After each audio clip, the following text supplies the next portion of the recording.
Bonjour à tous et bienvenue sur Focus Fondamental Podcast, le podcast de finance qui se concentre sur les fondamentaux. Je suis Jean de la chaîne J'invest et je suis accompagné d'Hugo de la chaîne IQ Invest. Chez FFP, on vous parle de bourse, de finance et de business chaque lundi matin à 8 h pour bien commencer la semaine. Avant de commencer l'émission, n'oubliez pas de nous laisser des notes 5 étoiles sur les plateformes de podcast et un maximum de likes sur YouTube, ça nous aide beaucoup. Pour plus d'informations, d'articles et de ressources sur l'investissement, n'hésitez pas à aller consulter le site www.iq-invest.fr, développé par Hugo en personne. Et juste avant de commencer l'émission, un petit rappel, nous ne sommes pas des conseillers financiers, cette émission est à but informatif. Comme le dit Warren Buffett, le risque vient de ne pas savoir ce que l'on fait. Donc soyez responsable de vos investissements. Et investir comporte des risques de perte en capital. Donc faites vos propres recherches avant de passer à l'achat ou non d'un titre. Ceci étant dit, Hugo, dis-nous aujourd'hui de quoi allons-nous parler aujourd'hui. Eh bien écoute, aujourd'hui c'est l'heure d'un nouveau deep dive. On l'avait annoncé, le dernier c'était le deep dive d'Alphabet qui va être mine de rien plutôt complémentaire avec celui-ci. Donc si vous ne l'avez pas écouté, on vous recommande d'aller écouter le deep dive Alphabet, donc Google, dans lequel on explique notamment toute la partie cloud, puisque vous le savez, Amazon a aussi une partie cloud. Donc aujourd'hui, c'est le deep dive Amazon qu'on avait donc déjà annoncé, et on enchaînera ensuite, pas tout de suite, mais le prochain deep dive, ce sera sur Netflix, Meta Netflix, je sais plus. Non, c'est Netflix, je crois, le prochain. Voilà, mais on va faire Meta aussi parce que c'est extrêmement fort. C'est clair, c'est clair. Donc pourquoi on en parle aujourd'hui d'Amazon? Bon, alors pour ma part, c'est une des Magnificent Seven qui m'attire le plus et c'est l'entreprise qui vraiment, selon moi, mais on va vous expliquer tout ça, qui a révolutionné la façon de commercer, de faire du commerce et de l'achat, de la vente au 21e siècle. Dites-vous que c'est la première société en termes de chiffre d'affaires dans le monde et en 2024, elle a généré 638 milliards de dollars de chiffre d'affaires, donc c'est quasiment 2 fois la capitalisation boursière de Total. Donc c'est absolument colossal. Le développement, sa façon d'être gérée, ses innovations sont fous. On va voir ça tous ensemble aujourd'hui, que ça soit dans le e-commerce, dans l'IA, dans le cloud, le streaming ou même la publicité. Amazon est présent dans tous ces secteurs. Donc vraiment, pour moi, je pense qu'investir dans Amazon, c'est investir dans les méga tendances. Mais on va voir ça tous ensemble. Et juste pour préciser, moi je n'ai aucune position dans Amazon, mais on verra en conclusion si j'en achète ou pas. Tout à fait. Bah écoute, pour moi c'est pareil, c'est une société qui m'intéresse de plus en plus, et j'ai envie de te dire pareil pour Meta. C'est aussi une société qui m'intéresse de plus en plus. Et ce sont deux sociétés, donc Amazon et Meta, que j'avais analysées sur la chaîne en 2024. Et j'en avais conclu que je ne voulais pas acheter Amazon pour plusieurs raisons. Notamment parce que elle avait des marges faibles, beaucoup de capex, peu de rentabilité, mais on va voir tout ça bien sûr. Mais je vais lui redonner une chance aujourd'hui. Et pour ma part, donc je n'ai pas encore de position dans Amazon, mais peut-être que ça va changer à l'issue de ce deep dive. Bon, on va voir ça ensemble alors. Alors juste pour vous présenter l'entreprise, pour vraiment ceux qui ne la connaissent pas, mais Amazon, on peut la retrouver sur le ticker AMZN. Elle évolue dans le secteur de la consommation discrétionnaire et plus particulièrement dans le secteur de la consommation de biens courants avec une vente au détail qui est réalisée sur Internet, donc le e-commerce. Alors là, ce qui est pris en compte, c'est vraiment le plus gros segment parce qu'elle évolue dans d'autres secteurs, mais là, c'est celui qui génère le plus de chiffre d'affaires. Amazon, c'est la 4e capitalisation boursière mondiale avec 2475 milliards de dollars. Et à savoir qu'elle a pris la place de Google depuis le dernier deep dive qu'on avait fait, donc sur Alphabet, parce que c'était à l'époque Alphabet qui était en 4e position. Et comme je vous l'ai dit en introduction, donc c'est l'entreprise avec le plus gros chiffre d'affaires au monde devant Walmart pour la première fois. Et pour ceux qui adorent les dividendes, sachez que Amazon ne verse aucun dividende. Elle n'a jamais versé de dividende. Donc, tout à fait, mais peut-être que ça changera à l'avenir, comme pour Google et Meta d'ailleurs. Absolument, absolument. Tout à fait. Pour embrayer rapidement sur l'histoire d'Amazon, donc ça débute en 1994, donc 3 ans après l'arrivée d'Internet pour le grand public qui a eu lieu en 91. Donc ça commence très exactement le 5 juillet 94 lorsque Jeff Bezos fonde Amazon dans son garage à Seattle. Donc d'ailleurs c'est assez marrant si vous regardez sur Internet bureau d'Amazon au tout début. Vous voyez vraiment un bureau tout pourri avec le logo d'Amazon tagué sur un drap. Enfin, c'est vraiment, c'est vraiment catastrophique. Et Jeff Bezos, donc c'est un visionnaire car son business model était de profiter d'Internet pour vendre des livres. Notamment, il a commencé comme ça, par les livres à grande échelle. Et d'ailleurs, c'est ce que veut dire Amazon. Amazon, c'est de A à Z, c'est-à-dire qu'ils ont tous les articles du monde en catalogue, donc c'était le principe du nom Amazon. Et il avait déjà identifié à cette époque le commerce en ligne comme un secteur d'avenir, et il a choisi les livres en tant que premier produit en raison de leur demande universelle et de la variété de titres disponibles. Puis en plus, je pense que ce sont des produits relativement petits, et donc logistiquement, ça devait être plus facile à expédier. Et d'ailleurs, petite anecdote, pour vous donner un peu l'état d'esprit dans lequel a évolué Amazon au début. Je sais plus dans quel podcast j'avais entendu ça, mais quand ils ont créé les bureaux d'Amazon au début, alors je pense pas que ce soit dans le garage de Jeff Bezos, mais peut-être dans les bureaux suivants, pour économiser le maximum d'argent, ils ont pas commandé des bureaux en fait pour les employés, mais ils ont commandé des portes parce que c'était beaucoup moins cher. Donc en fait, tous les bureaux c'était 2 tréteaux et une porte posée dessus. Donc voilà, donc vraiment au cœur de l'identité, au cœur de l'ADN d'Amazon, on a les économies d'échelle et on a l'optimisation des marges dès le départ. Donc en 95, on peut noter que Amazon.com est lancé et avait pour slogan donc Earth's Biggest Bookstore, donc la plus grande librairie du monde.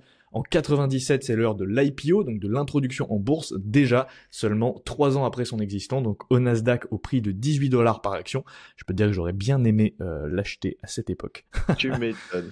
Et Amazon est la définition même du concept de scalability, donc de scalabilité. Il n'y a pas vraiment de traduction en français pour le mot scalable, mais on peut dire que c'est la mise à l'échelle, donc le fait de pouvoir augmenter de plus en plus ses revenus de manière Ouais, c'est ça. On part d'un produit de base et on l'améliore pour toujours mettre plus d'options et qu'il soit toujours plus cher en fait. Moi, je pense que c'est ça, la scalability. Tu pars de quelque chose, tu l'améliores, c'est tu ça, fais c'est des le fait de variantes et pouvoir tout. ouais, le fait de pouvoir augmenter son business model sans forcément augmenter ses coûts.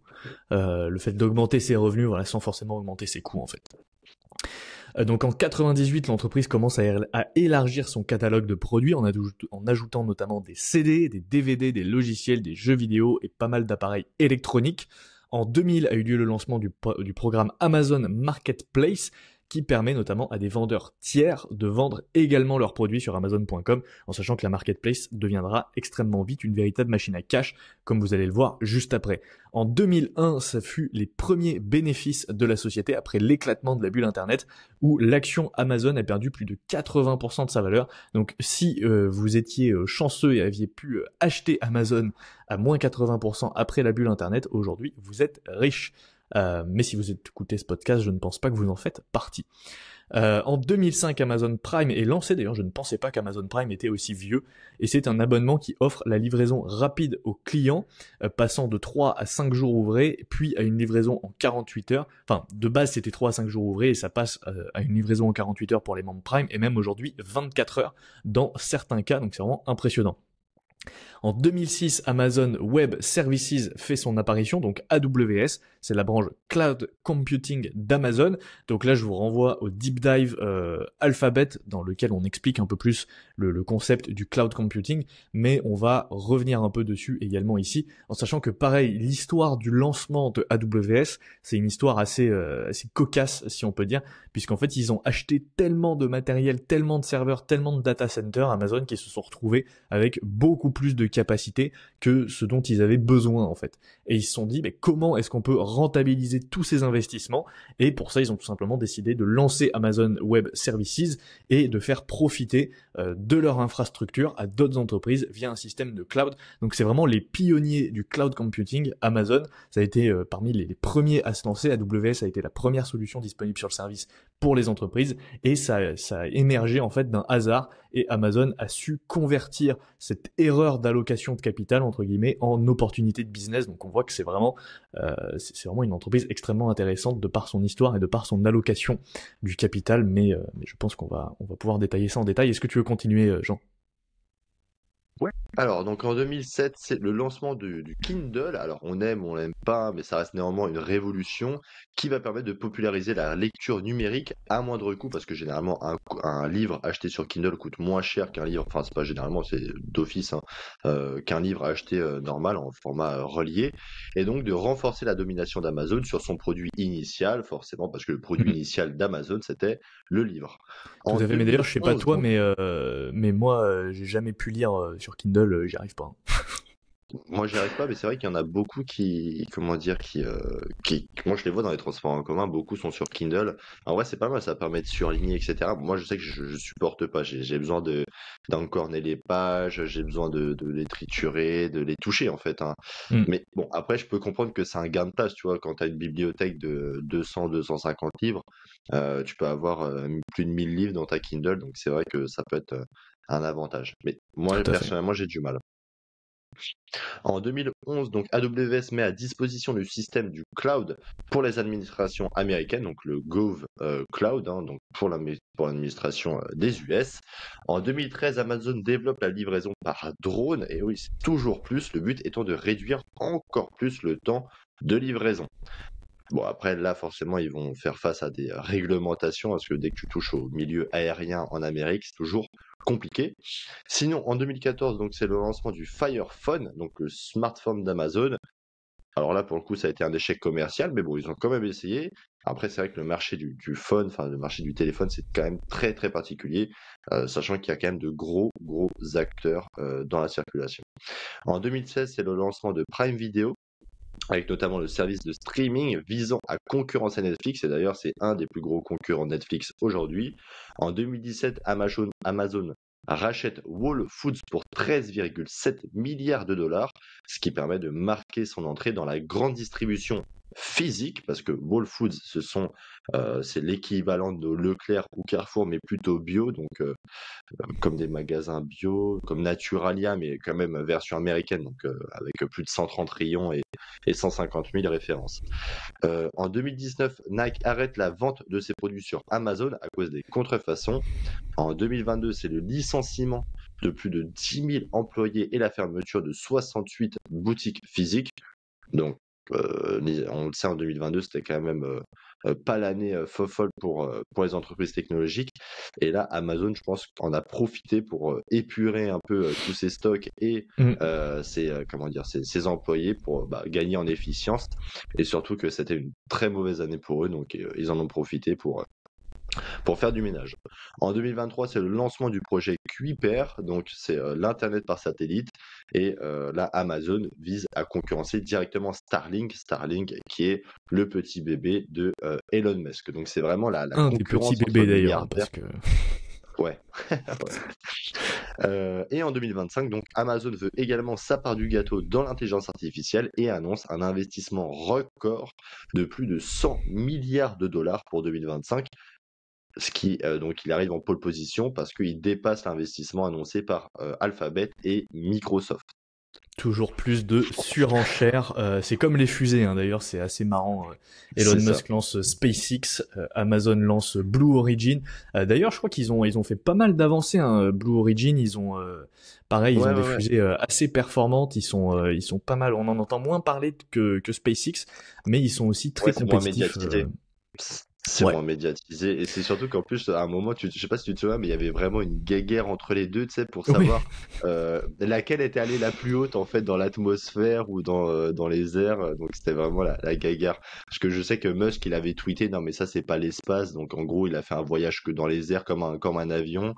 Et Bezos avait comment dire, et Bezos avait renchéri. Donc c'est un peu la guéguerre de milliardaires, mais bon, c'est marrant de voir ça. Et Oui, puis ils se tirent la une bourre fusée qui souvent sur atterrit. Twitter, les deux, c'est marrant.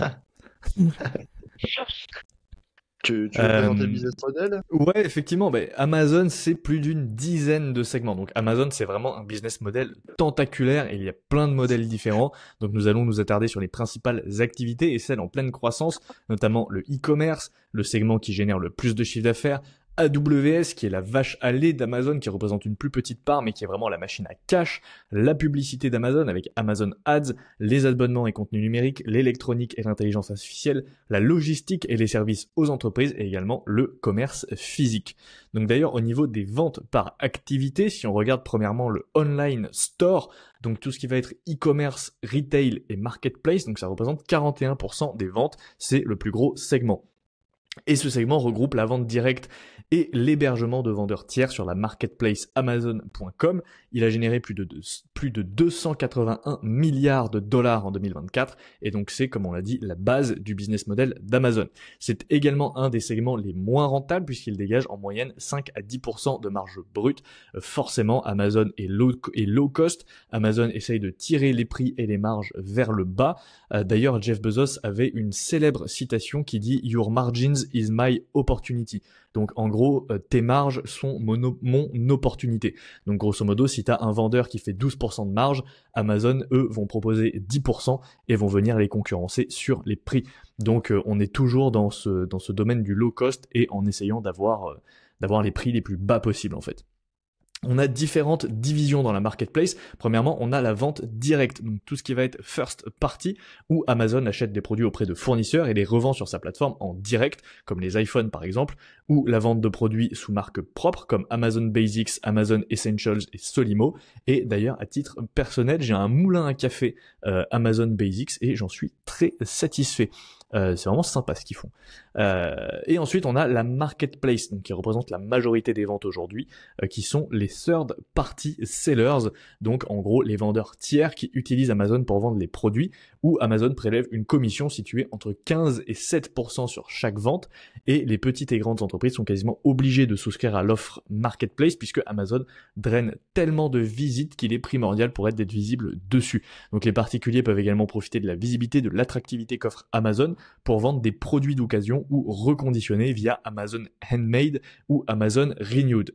Donc on a une concurrence directe avec Back Market et avec Le Bon Coin, et c'est vraiment une plateforme, la plus grosse plateforme de e-commerce au monde, et c'est un business model de plateforme. Donc on avait déjà un peu expliqué le concept de plateforme dans le deep dive d'Alphabet, mais en fait ce qui est extrêmement important à comprendre, et pour ça je vous recommande de lire encore une fois le livre Le prix de demain de Jeff Booth. Donc en fait une plateforme, c'est tout simplement un intermédiaire sur lequel le fournisseur de la plateforme ne va pas forcément proposer le contenu ou les produits. En l'occurrence, ici, Amazon met à disposition l'infrastructure, à savoir le site et la logistique, mais ce ne sont pas eux qui vont vendre tous les produits puisque ce sont les vendeurs tiers en majorité. Et d'ailleurs, on a un graphique juste en dessous, donc que vous verrez s'afficher à l'écran pour ceux qui regardent en vidéo, où on voit l'évolution de la part entre les first party sellers et les third party sellers.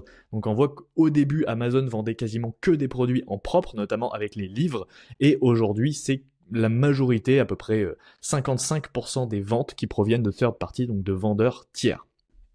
Et bien sûr, donc sur la marketplace, on a aussi Amazon Prime, donc le fameux abonnement Amazon Prime, où les abonnés de Prime bénéficient de plusieurs options, comme par exemple la livraison gratuite en 24 heures ouvrées sur des millions de produits. Donc ça change la vie pour beaucoup de gens. D'ailleurs, mon père a Amazon Prime et il en est extrêmement satisfait, et même je dirais il en abuse puisqu'il passe des commandes Amazon quasiment toutes les semaines, et Moi, juste, compris ouais. ouais, moi, juste pour vous donner un exemple, on avait une poignée à changer, une poignée vraiment particulière, impossible à trouver. C'était une poignée pour fenêtre, hein, pour fenêtre en bois, particulièrement complexe à trouver. On a fait plusieurs sites, enfin plusieurs sites et même plusieurs magasins, euh, comment dire, spécialisés pour les professionnels, donc spécialisés pour les vitriers, les fenêtriers. Impossible de la trouver. On l'a prise en photo. On l'a regardé chez Amazon. Amazon l'avait disponible sous 48 heures. 48 heures après, c'était facturé, c'était posé chez le client. Donc, même, en fait, c'est vrai, on se rend compte que le particulier un peu impatient, il a Prime. Il a Prime parce que il veut que ça arrive d'ici 24 à 48 heures, mais ça va toucher tout le monde parce que même le professionnel va trouver son compte. euh, on peut tout trouver, même pour le professionnel, hein, même pour le professionnel du bâtiment. Amazon, il y a tellement, mais des millions et des millions de références de produits qu'on va trouver nos clous qui sont parfaits pour les cadres, pour les fenêtres, etc. Juste la poignée qui était impossible à trouver, on l'a trouvé en même pas 15 minutes sur Amazon, et en 48 heures, c'était posé, facturé chez le client. Donc c'est vraiment impressionnant. Et on se rend compte vraiment de l'intérêt qu'a Amazon pour et le particulier et le professionnel. Tout à fait. Bon, par contre, vous n'avez pas trouvé des plaques de BA13 sur Amazon, puisque en général, ils font de la livraison surtout de petits produits. C'est Mais même pour les meubles, hein, d'ailleurs, personnellement, j'ai commandé un sommier sur Amazon. Tu vois, un sommier peut-être à, je sais pas, 100, 150 euros, histoire de dépanner en attendant d'acheter un vrai lit. Et franchement, hyper propre, c'est arrivé super vite. Voilà, bref, très très satisfait. Donc même pour les meubles, ça peut être assez intéressant. Et en plus de ça, avec Amazon Prime, donc vous avez accès à l'écosystème Amazon avec Prime Video, Amazon Music, Prime Reading, etc. Donc forcément, ça crée des coûts de changement énormes, mais ça, on va pouvoir en reparler. Alors la deuxième division d'Amazon, c'est son service aux vendeurs, donc le FBA, et en fait la logistique qui va représenter 24% du chiffre d'affaires. Alors ce segment propose des services aux entreprises qui utilisent directement la plateforme d'Amazon. Il va se diviser en deux sections. Premièrement, le programme FBA, donc Fulfillment by Amazon. Le groupe propose de stocker, d'expédier des produits directement pour une tierce personne voulant faire du business tout simplement. Et pour que le coût de changement soit encore plus renforcé pour Amazon, hein, seuls les produits étiquetés FBA sont éligibles à Prime. Donc là, vous comprenez bien l'intérêt. Le professionnel qui veut pas se prendre la tête avec le stockage qui prend du temps et de l'argent, l'expédition qui prend également beaucoup d'argent, et même la gestion des produits, etc., délègue ça à Amazon qui va prendre une commission au passage. Et pour que le professionnel ait des commandes qui soient bien référencées, qui arrivent vite, etc., il faut avoir également il faut également souscrire au Prime. Donc c'est vraiment quelque chose où le professionnel n'a pas le choix, il doit souscrire à Prime, et même le particulier, s'il veut bénéficier de tout l'écosystème d'Amazon, il doit bénéficier de Prime. Enfin, il doit être abonné à Prime. Et ensuite, la deuxième section, donc c'est Amazon Pay. C'est la solution de paiement proposée par Amazon, hein, pour les sites de e-commerce tiers, par exemple. Un site de vêtements peut proposer payer avec Amazon au lieu de PayPal. Donc c'est Tout à toujours fait. un petit truc en plus que Amazon peut proposer pour venir concurrencer des PayPal, des Visa, des Mastercard, un écosystème complet. Tout à fait, et même ça va plus loin que ça, et je dirais en termes d'écosystème, parce que tu vois, personnellement, j'ai le programme partenaire Amazon. Donc qu'est-ce que c'est? En gros, sur mon site, j'ai une page bibliothèque sur laquelle j'ai référencé pas mal de livres que j'ai lus et que je recommande. Ils sont soit en français, soit en anglais pour ceux qui veulent. D'ailleurs, n'hésitez pas à y faire un tour. Et en fait, à chaque fois que quelqu'un clique sur le lien, eh bien moi je suis rémunéré avec une commission. Alors c'est des petites commissions, je sais pas exactement combien ça fait de pourcentage, mais par exemple je peux vous donner un chiffre. Au mois de décembre, j'ai été payé 43 euros par Amazon. Donc c'est des petites sommes, tu vois, mais 43 euros, tu te dis, c'est quand même super intéressant, tu vois, pour ne rien faire, en fait. Moi, j'ai juste mis des liens sur le site, ça vous bénéficie, enfin, ça bénéficie à vous et à moi, puisque vous avez le livre exactement au même prix que si vous passiez par n'importe quel lien, et moi, je touche une commission. Donc, c'est vraiment super intéressant comme programme, je trouve. Donc voilà. Ensuite, on a AWS. Donc AWS, on en a un peu parlé, c'est la vache à lait. Ça représente 16% des ventes et c'est le segment le plus rentable. Donc ce sont des services cloud aux entreprises et aux développeurs. C'est la division la plus rentable d'Amazon, la véritable machine à cash, avec des marges brutes qui oscillent entre 30 et 35% versus les marges brutes de 5 à 10% dont on a parlé sur le segment e-commerce. Donc AWS représente plus de 75% des profits opérationnels du groupe. Donc clairement, sans AWS, Amazon serait beaucoup moins rentable. Sa croissance est importante et continue et AWS devrait, selon les estimations, représenter environ 20% du chiffre d'affaires total prochainement. AWS, c'est le leader mondial du marché des services cloud, devant Microsoft avec Azure et Alphabet avec Google Cloud. Ils ont plus de 200 services, ils couvrent un large éventail de technologies, de secteurs et de cas divers. On peut donner quelques exemples comme EC2, donc l'hébergement de serveurs virtuels, S3, donc Simple Storage Service, qui est un stockage cloud sécurisé, qui est très pratique pour stocker des fichiers, des images, etc. Lambda pour l'exécution de code sans serveur, donc ça c'est un peu l'équivalent des Cloud Functions chez Google Cloud. Rekognition pour l'IA, pour l'analyse d'images et de vidéos notamment. SageMaker, donc une plateforme de machine learning. Et on en a bien sûr plein d'autres. Et AWS fournit tout un tas d'outils SaaS également aux entreprises. Et le canal distribution, donc là c'est essentiellement B2B, on y retrouve des clients de premier plan comme Netflix par exemple, Airbnb, Coca-Cola, Disney ou même Ethereum avec notre fameux Vitalik Buterin. Alors je pense que vous savez ce qu'on pense d'Ethereum, hein, mais c'est important de le noter. Personnellement, j'ai déjà utilisé AWS par le passé, donc quand on avait donc l'agence de com avec mes anciens associés, donc dans une autre vie, et on proposait donc de la création de sites internet donc pour tout un tas de typologies de clients variés, mais surtout même quasiment que des entreprises, et on passait par AWS justement pour l'hébergement. Avant on était chez OVH, puis on était passé chez AWS parce que c'était beaucoup plus rapide et surtout en fait beaucoup moins cher. Et c'est très complexe à prendre en main AWS quand on ne connaît pas. Il y a plein de termes spécifiques, il y a pas mal de choses différentes à gérer, notamment toutes les IAM qui sont les systèmes de permission des utilisateurs. Enfin, c'est complexe à prendre en main, mais c'est extrêmement performant et puissant. Et on vous mettra à l'écran, pour ceux qui regardent la vidéo, les parts de marché du cloud. Donc là, ça date de 2022, donc ça a probablement un peu évolué, mais grosso modo, on a AWS avec 34%, ensuite Azure 21%, Google Cloud avec 11% de parts de marché sur le cloud. En tout cas, c'est pas mal, hein. 217 milliards de chiffre d'affaires en 2022. C'est propre. Ouais, c'est un beau secteur en croissance. Alors, une autre division d'Amazon, hein, après le cloud, après le e-commerce, c'est la publicité. Ça représente 8% du chiffre d'affaires et ce segment regroupe en fait toute la monétisation qu'Amazon génère grâce à son audience, donc via la publicité de ses différentes plateformes. C'est également une de ces activités qui est en pleine croissance, hein. D'après mes recherches, il y a une croissance, un CAGR qui est supérieur à 30% sur ces 5 dernières années. Donc vraiment, c'est en plein boost. Dites-vous par exemple que Sponsored Product, ce sont donc tous les produits sponsorisés qui vont être affichés en haut des résultats de recherche, donc sur la marketplace notamment. On va également retrouver Display Ads, donc ça va être les bannières sur Amazon.com et sur Twitch, parce que Amazon a acheté Twitch il y a de ça quelques années. Et on va retrouver également Video Ads, donc les publicités vidéo sur Fire TV et Twitch. Et dites-vous que Amazon, c'est le 3e sur la publicité digitale aux US avec 14,4% des parts de marché en 2024. Et là, il y a un graphique qui est plutôt pas mal proposé par Statista. Donc ce sont les données de la publicité entre 2019 et 2018, et on voit qu'Amazon est en 3e position, donc derrière Google et Facebook.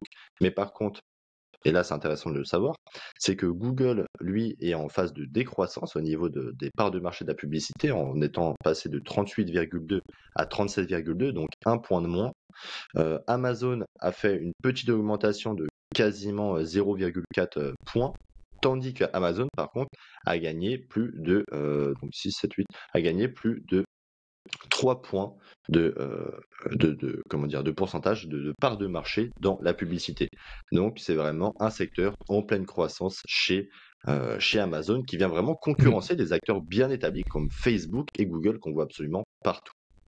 Tout à fait, parce que vous imaginez bien que sur Amazon, quand vous recherchez un produit, c'est exactement le même principe que Google. Personne ne va sur la 2e page des produits Amazon. En général, quand vous achetez un produit, c'est toujours parmi les 3, 5, peut-être 10 premiers produits. Vous avez les mieux notés, vous avez les résultats sponsorisés en premier. Donc, pour un vendeur qui ne paye pas Amazon pour mettre en avant ses produits, tout simplement, c'est un vendeur en fait qui n'existe pas. Surtout si ce sont des produits qui sont sur des termes de recherche très concurrentiels. Ensuite, on a les abonnements. Donc là, ça représente 7% 14% des ventes. Donc c'est la branche d'Amazon qui propose des services d'abonnement pour du contenu en ligne, notamment Prime Video, avec le streaming et de films et de séries, donc qui est le véritable concurrent de Netflix et de Disney. D'ailleurs, ils sont deuxième en part de marché. Alors les données que j'ai, le graphique que j'ai date de 2022. Donc ça a peut-être évolué, mais grosso modo, on voit que Netflix perd des parts de marché au profit de Prime Video et de Disney+, même si je pense que Disney+, c'est un peu... perd des parts de marché également, je crois, dernièrement. On sait tous que Disney a de grosses difficultés. Mais bon, après on pense ce qu'on veut de Prime Video, ils ont quand même du bon contenu, malgré quelques séries qui sont très douteuses, hein, comme le Seigneur des Anneaux, enfin les Anneaux de pouvoir. Personnellement, j'ai regardé la première saison, j'ai trouvé ça absolument catastrophique. Mais après, chacun se fera son avis. Ensuite, donc Prime Video, c'est plus de 200 millions de membres dans le monde. On a également Amazon Music Unlimited et Audible. Donc Amazon Music, c'est l'équivalent de Spotify, et Audible, c'est les livres audio. Donc personnellement, je pense qu'il y a encore du chemin avant de détrôner des acteurs, notamment comme Spotify et Apple Music, qui sont les deux références en termes d'écoute et de téléchargement de musique, et également sur les podcasts et les livres audio où ils sont très bien implantés. Et on a aussi Kindle Unlimited avec de l'accès illimité à des milliers d'e-books, donc gratuitement quand on prend l'abonnement Kindle. Alors ensuite, donc le dernier segment pour en conclure un peu tout ça, c'est le commerce physique qui va représenter 4% du chiffre d'affaires. Donc là, Amazon possède des magasins physiques et des supermarchés. Alors ce n'est pas super connu et démocratisé en France et même en Europe, hein, je pense, mais ça peut devenir un segment de croissance. Pourquoi pas? C'est vrai que les commerces physiques qui appartiennent à Amazon sont plutôt basés sur le continent américain, Amérique du Nord, mais même Amérique du Sud. Parce qu'après, c'est vrai qu'en France, nous, on a quand même des acteurs qui sont déjà des gros acteurs, hein, qui sont très bien établis dans le domaine de l'alimentaire ou de la consommation discrétionnaire. On peut retrouver des Ikea, des Leroy Merlin, des Leclerc et encore des Carrefour. Tout à fait, en sachant d'ailleurs, je sais pas si Ouais, vous le savez, mais Carrefour, on a tendance à penser que c'est uniquement français, mais en fait c'est mondial, et Carrefour, ils sont vraiment c'est présents mondial. dans le monde entier. Je crois qu'ils sont extrêmement bien implantés, notamment en Amérique latine. Alors je crois pas qu'ils opèrent sous le nom de Carrefour. Ils étaient également extrêmement bien implantés en Russie, mais je crois qu'ils ont Et en cessé leur Inde. activité à cause de la guerre en Ukraine, peut-être en Inde également. Donc Carrefour, c'est vraiment mondial comme business. Mais je crois que Amazon a un magasin physique à Barcelone. De mémoire, j'en avais entendu parler. Alors je sais pas s'il est toujours ouvert, mais il y a quelques années, j'avais entendu parler de ça, donc un magasin physique Amazon à Barcelone où en fait tu rentres et t'as pas de caisse. C'est-à-dire que je sais pas exactement comment ça marche, mais en gros ça scanne les produits que tu prends, et quand tu passes ensuite le portique, ça débite automatiquement ton compte et ça reconnaît tous les produits que tu as achetés. Donc en fait t'as même pas besoin de passer à la caisse. Donc peut-être que ça se démocratisera un jour, mais de ce que j'avais entendu, c'était plutôt un magasin de test à Barcelone, et je sais pas si c'est encore ouvert. Ok. Et juste pour savoir, bah tiens, au moins vous le saurez, donc Carrefour détient 250 magasins, donc c'est quand même des grosses surfaces, hein, les Carrefour, en Inde, voilà, donc plus de Ah ouais. 35 villes et 15 États, donc ouais, non, vraiment bien implanté en Inde. Bon, sinon, pour revenir à Amazon, donc les différents exemples de magasins physiques, on va retrouver Whole Foods, donc le supermarché bio qu'ils ont acheté il y a pas si longtemps que ça. On va retrouver Amazon Fresh, donc ça, ce sont les magasins alimentaires Fresh. avec les caisses fresh, fresh in the fresh. Ce sont donc les magasins alimentaires avec les caisses automatiques. Donc là, c'est fini les caissiers, les caissières. On est place aux marges. On va retrouver également Amazon Go avec donc ces magasins sans caisse qui utilisent carrément là la reconnaissance faciale. Donc plus besoin d'insérer une carte, vous mettez votre tête et vous êtes débité. C'est un peu bizarre, hein, ça fait un peu penser à Time Out des fois j'ai l'impression, mais bon, Mm. c'est l'avenir. Et ensuite donc on va retrouver Amazon Style. Donc ce sont les boutiques physiques de vêtements avec recommandation directement d'intelligence artificielle. Même dans leurs magasins physiques, on retrouve de l'intelligence artificielle. Amazon, il n'y a pas à dire, c'est très très fort. C'est très très fort et pour conclure sur les activités d'Amazon, c'est une entreprise tentaculaire qui a su se diversifier, innover, saisir les opportunités, surtout comme on l'a dit avec Amazon, avec AWS. C'est une entreprise qui investit massivement pour développer de nouvelles opportunités et de nouveaux produits. On se rend compte que Amazon, c'est un peu comme Alphabet, c'est un véritable écosystème qui combine vente directe, technologie, divertissement, services et publicité. Donc que l'on soit particulier ou professionnel, une fois qu'on est rentré dans l'univers d'Amazon, tout est trouvable à tous les prix où que tu sois et c'est extrêmement fort et le client est vite en fait bloqué dans l'écosystème Amazon. Personnellement, je pense que Prime est une idée de génie avec une livraison gratuite en 24 heures, des plateformes de streaming et plein d'autres choses pour seulement 7 € par mois. Donc c'est juste monstrueux et ça permet à Amazon d'avoir beaucoup de trésor et de visibilité.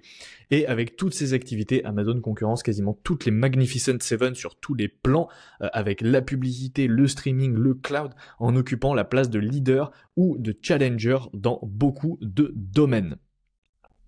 Sinon, pour les ventes par région, donc 70% du chiffre d'affaires est basé en Amérique du Nord, 6,5% en Allemagne, hein. Les Allemands sont des gros consommateurs d'Amazon.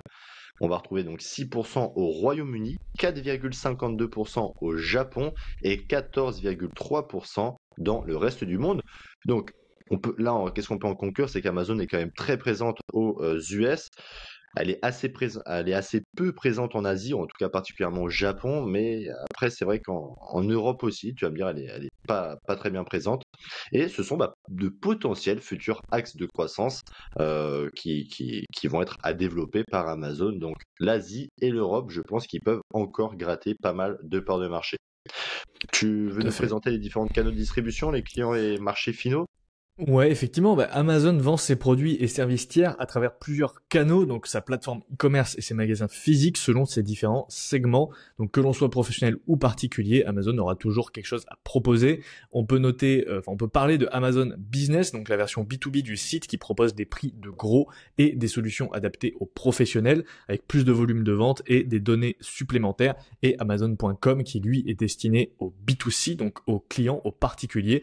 Mais comme tu l'as dit, un patron de TPE, PME peut très bien trouver un produit qui lui manquait en quelques clics et il arrivera en 24 heures si vous êtes abonné à Prime. Donc c'est très très fort. Alors sinon maintenant pour vous parler donc le canal de distribution mais côté fournisseurs, donc les fournisseurs d'Amazon.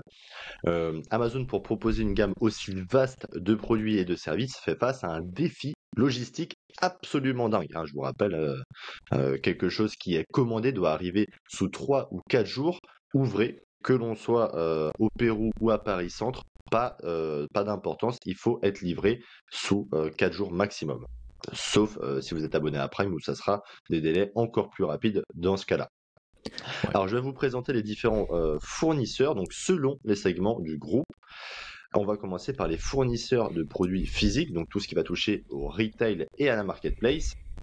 Et donc là, on va retrouver les marques nationales et internationales, parce que à ma chaîne, Amazon achète en gros des produits de grandes marques, donc Apple, Samsung et précédemment Nike, hein, si le PDG n'avait pas fait n'importe quoi, et les revend directement sur sa plateforme. Amazon va également se fournir via les PME qui sont très nombreuses sur Amazon et qui vendent directement leurs produits via la marketplace. Donc soit en tant que fournisseur pour Amazon Retail, dans ce cas, Amazon va servir tout simplement d'intermédiaire entre le client et la société vendeuse, donc la PME ou la TPE comme vous voulez. Et également, donc le troisième fournisseur, ça va être les marques blanches, donc Amazon Basics, Amazon Essentiel. Là, en fait, Amazon conçoit et vend ses propres produits en interne en s'approvisionnant directement auprès de fabricants tiers. Donc, comme la machine à café d'Hugo, hein, quelqu'un va fabriquer la machine à café, eux, ils vont mettre Amazon Basics et ils vont la vendre. Alors ensuite pour les fournisseurs pour Amazon Web Services, donc le segment AWS, là on va retrouver des constructeurs de matériel informatique, parce que je pense que vous le savez si vous avez écouté le deep dive d'Alphabet, mais Amazon dépend de fournisseurs comme Intel, AMD ou même Nvidia pour ses processeurs, ses serveurs et ses data centers. En sachant que je Amazon va crois que également... Amazon, tout comme Ouais, Google, développe ses propres puces également en interne. c'est vrai, c'est vrai. Et donc les constructeurs de matériel informatique et ensuite donc les fournisseurs d'énergie. Vous le savez, un centre de données, une plateforme comme AWS ou même Amazon.com consomme d'énormes quantités d'électricité et on parle même de là, Amazon pourrait se développer en comment dire, en investissant dans le nucléaire parce que bah, le nucléaire c'est une source d'énergie qui est stable, qui est Mm. continue. On peut pas couper le réacteur comme ça, donc et puis ça génère, ça draine tellement d'électricité qu'on est même obligé d'en détruire Ouais, parce qu'on ne peut pas le stocker, enfin on peut pas stocker une quantité autant impressionnante que ce que le nucléaire dégage. Donc Amazon tout à fait. pourrait investir Bah, même dans ils le font déjà, hein, puisqu'ils investissent dans les SMR. Donc les SMR, c'est les Small Modular Reactors. Donc en gros, ce sont des petits réacteurs nucléaires modulaires qui peuvent se brancher, par exemple, directement sur un data center. Et c'est un tout petit réacteur qui va alimenter juste un seul data center, par exemple. Et ils ont des partenariats signés avec aux États-Unis avec Energy Northwest et Dominion Energy, donc des fournisseurs d'énergie. Et ils investissent également pour les SMR dans X Energy et dans Talon Energy aux US. Donc vraiment, investir dans Amazon, tout comme investir dans Google ou Microsoft, c'est aussi investir dans le nucléaire. c'est fou, c'est vraiment impressionnant. Et ils sont même présents dans l'énergie. Alors sinon, donc je vous ai présenté les fournisseurs pour AWS, mais maintenant il y a également les fournisseurs pour la logistique et le transport. Et là, on va retrouver des partenaires donc de transport, FedEx, UPS et DHL très bien implantés aux États-Unis et DHL pour l'Europe. Donc Amazon collabore avec des transporteurs bien établis, mais Amazon veut contrôler sa verticalité. Et pour ce faire, elle développe sa propre flotte, notamment Tout à même fait. avec. Tu veux expliquer quelque chose, Hugo? Ouais, non, effectivement. Mais en France, ils travaillent notamment avec Chronopost. Ils travaillent beaucoup également avec Chronopost. Donc, ils ont soit de la logistique en direct, soit ils délèguent la logistique à d'autres partenaires. Donc, tu l'as dit, FedEx, UPS, DHL. Donc là, c'est DHL, c'est allemand. UPS et FedEx, c'est américain. Et en France, notamment, ils délèguent beaucoup à Chronopost. Ok. Et il faut le savoir, c'est qu'Amazon a investi dans plusieurs segments, notamment Amazon Logistique. Donc ça va être pour le service de livraison interne. Ils ont développé également Amazon Air. Donc là, Amazon Air, c'est carrément un réseau aérien pour optimiser la rapidité de livraison. En fait, Amazon, c'est quasiment une compagnie aérienne. Alors, ils transportent pas des humains, mais plutôt des colis. Mais voilà, pour être livré Ouais. en 2 à 3 jours, c'est absolument colossal. D'ailleurs, ils ont Et ensuite, des ouais. A330, si tu tapes, alors c'est Prime Air, ils ont des Airbus A330 Prime Air avec le logo Amazon, c'est vraiment impressionnant. Amazon, c'est monstrueux, Mm. Ouais, c'est ce que je suis en train de voir, c'est impressionnant, putain, c'est les clair. cargos, c'est impressionnant. Et ensuite, donc le troisième segment, c'est Amazon Flex. Donc là, c'est le programme de livraison participatif, où là, carrément, ce sont les particuliers qui livrent les colis avec leur propre véhicule. Donc c'est le Uber nouveau. Et donc ensuite, on va retrouver des fournisseurs d'entrepôts et de robots, parce que Amazon utilise des robots pour automatiser ses entrepôts et les rendre toujours plus efficaces et surtout toujours plus rentables. Et d'ailleurs, ils ont développé le Kiva System. D'ailleurs, il faut le savoir, c'est que les entrepôts d'Amazon, je ne savais pas, mais je ne sais pas si c'est pour la plupart, mais il fait nuit à l'intérieur, il n'y a pas de lumière. Pourquoi? Parce que bah, éclairer des entrepôts toute la journée, ça coûte très cher, même éclairer toute la nuit, ça coûte très très cher. Donc tout se fait à la vision nocturne avec des systèmes de laser et bah, de contrôle de mouvement, etc. Tout est automatisé et c'est vraiment impressionnant. Et pour économiser et pour être toujours plus rentable, ils ont même enlevé la lumière dans leur entrepôt. Voilà, c'était C'est très fort. la petite touche Et finale. d'ailleurs, il y avait une vidéo sur Underscore, alors je ne me rappelle plus du nom de la startup, mais qui parlait d'une startup française qui développe des robots automatisés pour les entrepôts, qui sont justement plus performants que les technologies d'Amazon parce qu'ils sont en 3 dimensions. Là où il y a beaucoup de robots en fait qui se déplacent en 2 dimensions, c'est-à-dire au sol, eux ils ont développé des technologies où les robots peuvent se déplacer en hauteur sur des systèmes de rails. Alors je suis sur la page YouTube de Underscore, mais je n'arrive pas à retrouver la vidéo, donc je ne sais pas. On essaiera de le mettre en description. Mais sinon, continue, je vais essayer de chercher et je vous dis si je retrouve. Ok. Bon alors le dernier fournisseur pour Amazon, ce sont en fait tout simplement les fournisseurs de contenu, parce que vous le savez, Amazon Prime Video, Kindle et Audible ont besoin de contenu, et pour ça, bah, Amazon va se procurer donc ces contenus hein, multimédia auprès de studios de production directement via Amazon Studio qui produit et achète des contenus auprès de producteurs hollywoodiens et indépendants. Il faut le savoir, c'est que Amazon en 2021 a racheté MGM Studio, donc Metro Goldwyn Mayer. C'est le lion qui rugit, je crois, au début des films. Euh, et donc, la MGM a fait plusieurs films, donc comme James Bond, No Time to Die, bon, en gros, il n'est pas le temps de mourir, et notamment la saga Rocky, qu'il faut absolument voir, les amis. Rocky, c'est absolument la base de la culture C'est clair. cinématographique. Et le 3, Euh, c'est le meilleur. je préfère non, non, non. Pour moi, c'est le premier. Euh, Et donc ensuite, donc il y a la MGM, il y a Sony Pictures. Donc là, Amazon a des accords pour diffuser certains films sur Prime Video, comme Spider-Man. Et donc Amazon va également chercher du contenu chez des auteurs et des maisons d'édition pour Kindle et Audible. Et donc Amazon va s'approvisionner directement auprès des écrivains et des éditeurs. Ils ont notamment des accords avec J.K. Rowling, donc c'est celle qui a écrit les Harry Potter, et elle a des accords avec Stephen King. C'est celui qui a écrit donc The Shining, It et Doctor Sleep. Tout à fait. Et du coup, donc j'ai retrouvé le nom de la startup française. Il s'agit de Exotech. Donc on vous mettra le lien vers la vidéo de Underscore si ça vous intéresse. C'est vraiment hyper impressionnant à voir. Il y a des robots qui foncent à toute allure dans l'entrepôt H24. Et ouais, en fait, ça marche avec des systèmes de rails. Et quand ils arrivent sur la bonne étagère avec le bon produit, paf, tu les vois monter à une vitesse vraiment impressionnante dans les airs. Ils récupèrent le carton, ils redescendent, ils foncent. C'est vraiment impressionnant ce qu'ils arrivent à faire. Donc Exotech, la startup française. Ensuite, on va pouvoir parler de la récurrence des revenus d'Amazon. Donc chez Amazon, la récurrence des revenus est très inégale selon les différents segments. Chez AWS, on a une forte récurrence puisque le business model est basé sur des abonnements et des contrats pendant plusieurs années. Et comme on l'a dit, c'est la véritable machine à cash d'Amazon. Ensuite, on a Amazon Prime où on a une très forte récurrence également puisque le service incite les abonnés à acheter toujours plus.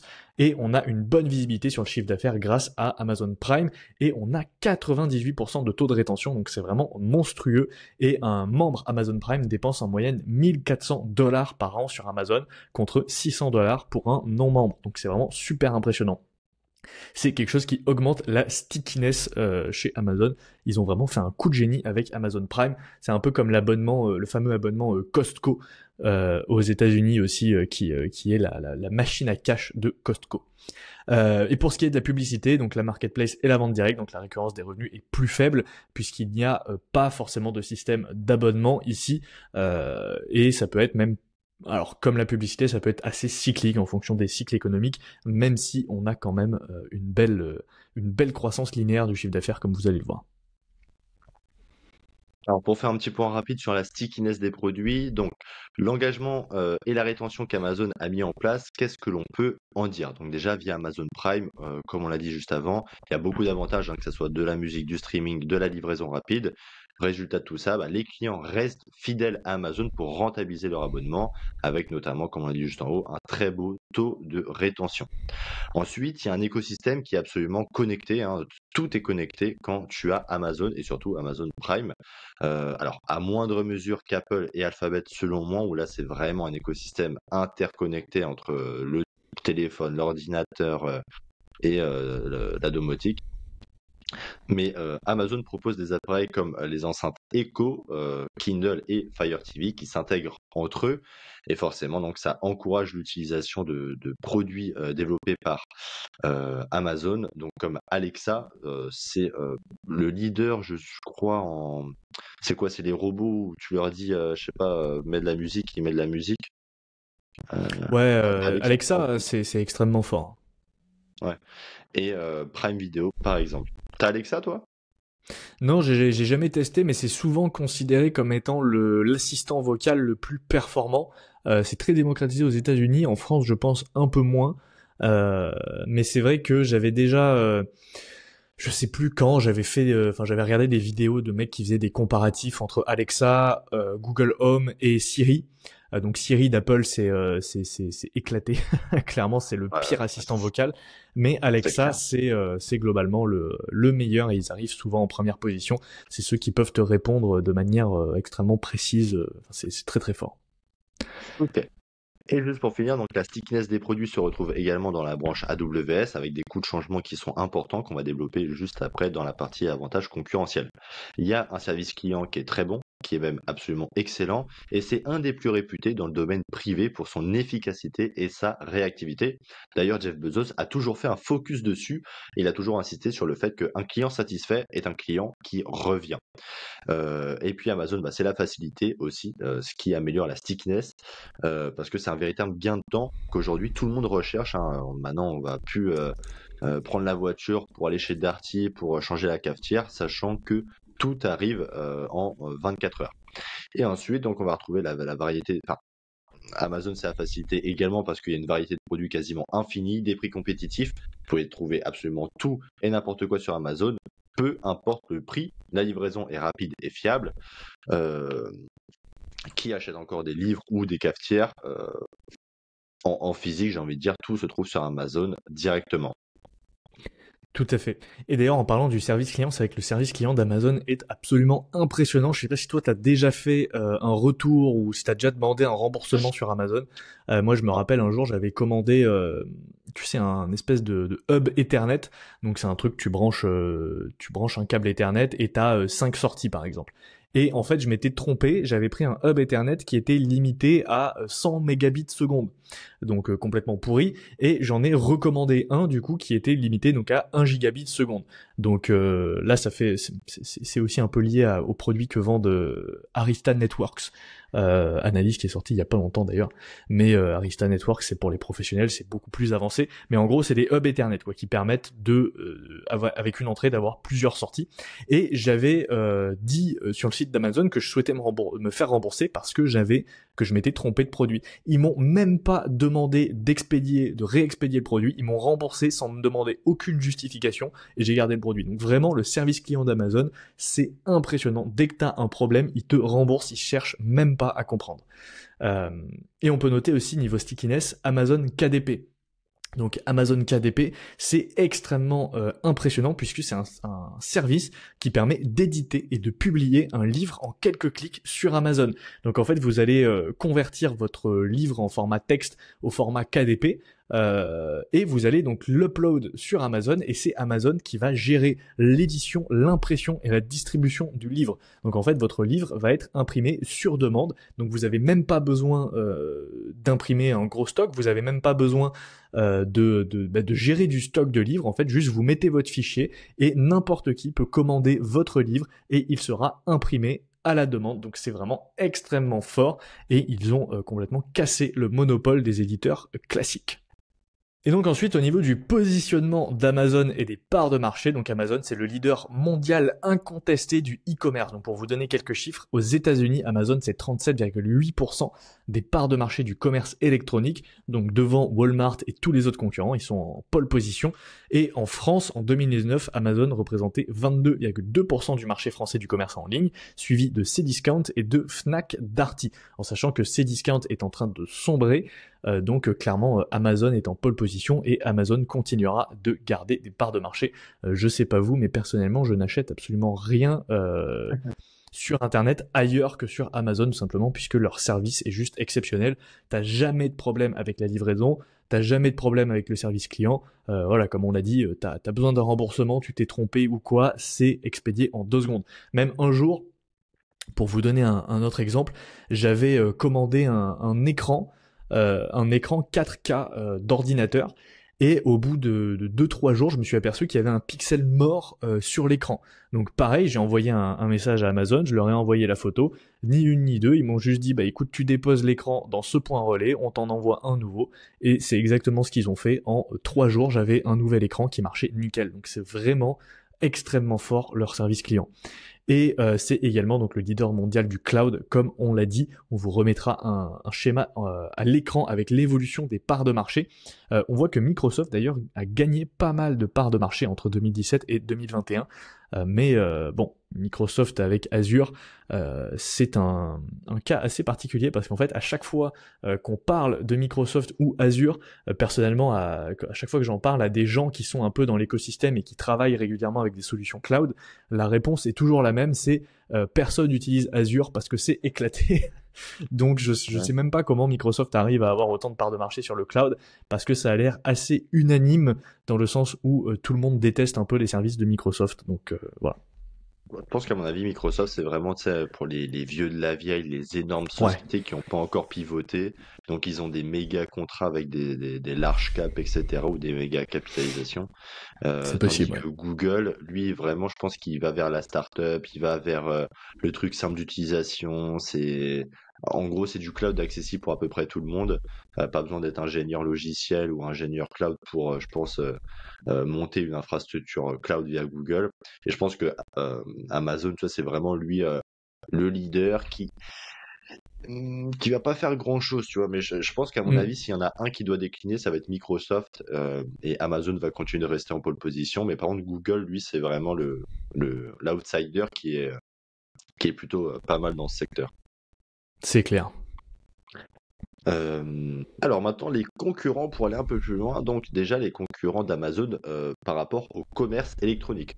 Donc on va retrouver Alibaba Group, le conglomérat chinois ultra bien implanté sur les marchés asiatiques, qui est l'autre acteur majeur du e-commerce dans le monde, avec notamment ses plateformes donc Alibaba.com, Taobao ou Tmall.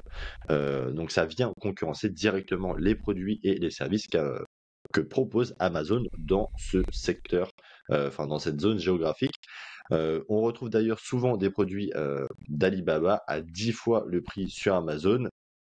C'est une pratique de dropshipping bien connue et je recommande toujours de vérifier les deux.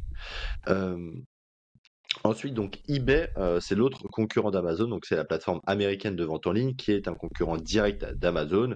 Sur eBay, les vendeurs tiers peuvent également proposer leurs produits et des enchères en ligne. On peut aussi, on peut aussi citer Gracelist, qui est l'équivalent de notre Le Bon Coin.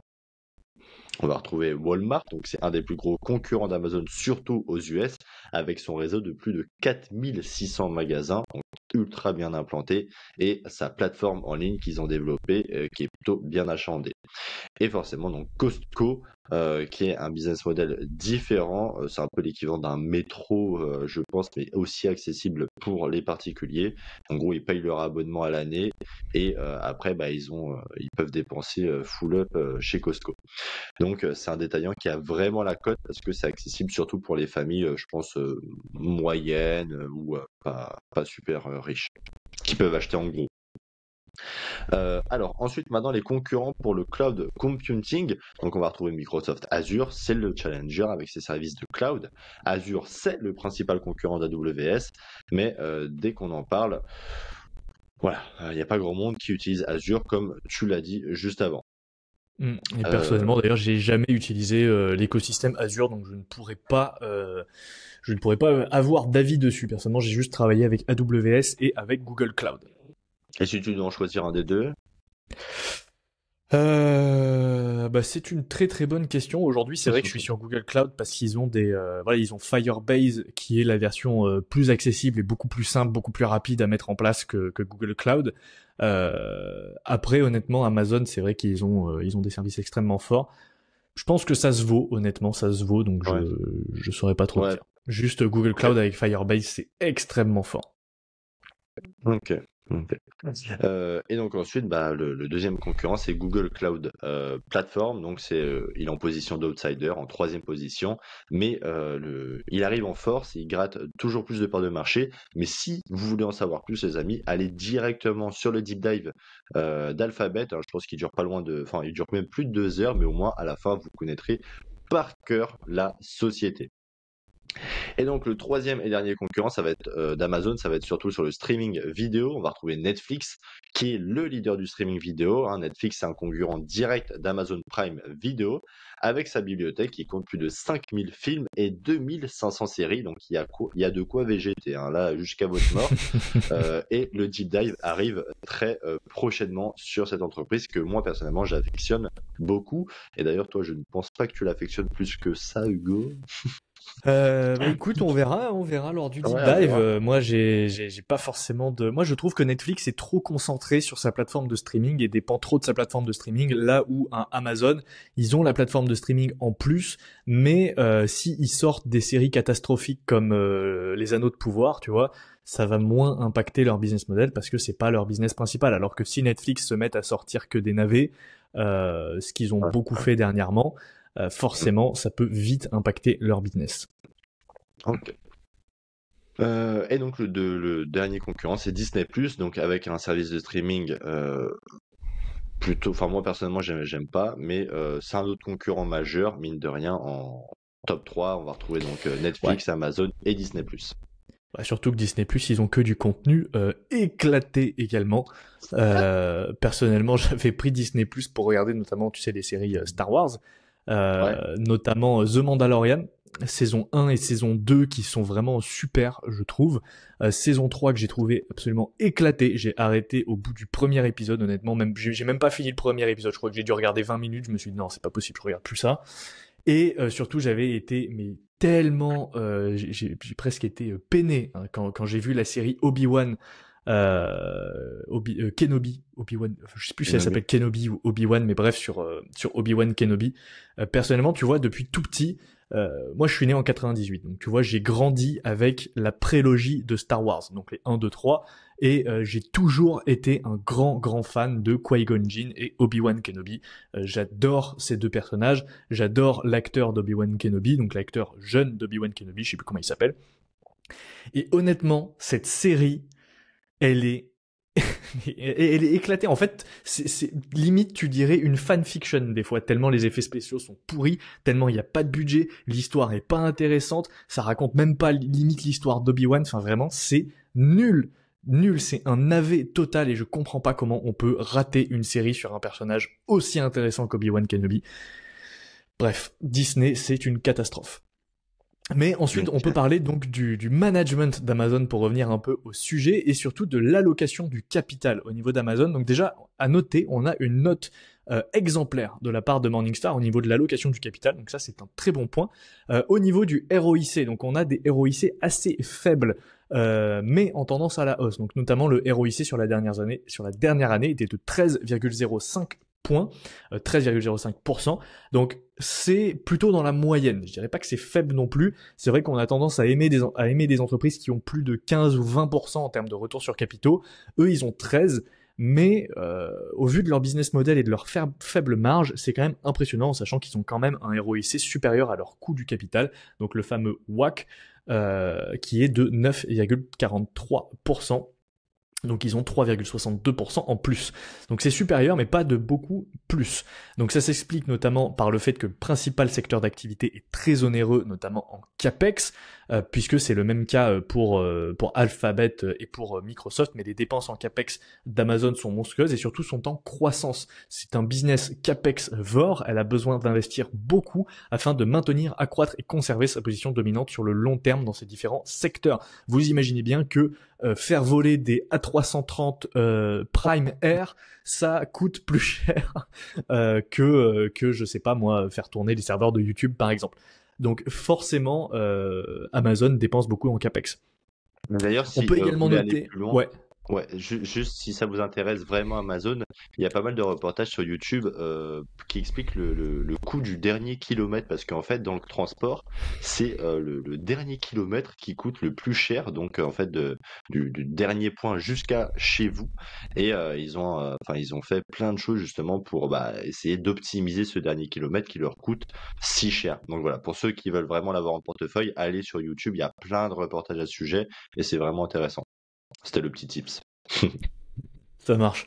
On peut noter également qu'en 2024, Amazon a investi plus de 40 milliards pour l'extension de ses data centers et de sa chaîne logistique. Et dans l'IA, c'est Amazon qui arrive en pole position en termes de dépenses dans l'IA devant Amazon et Google.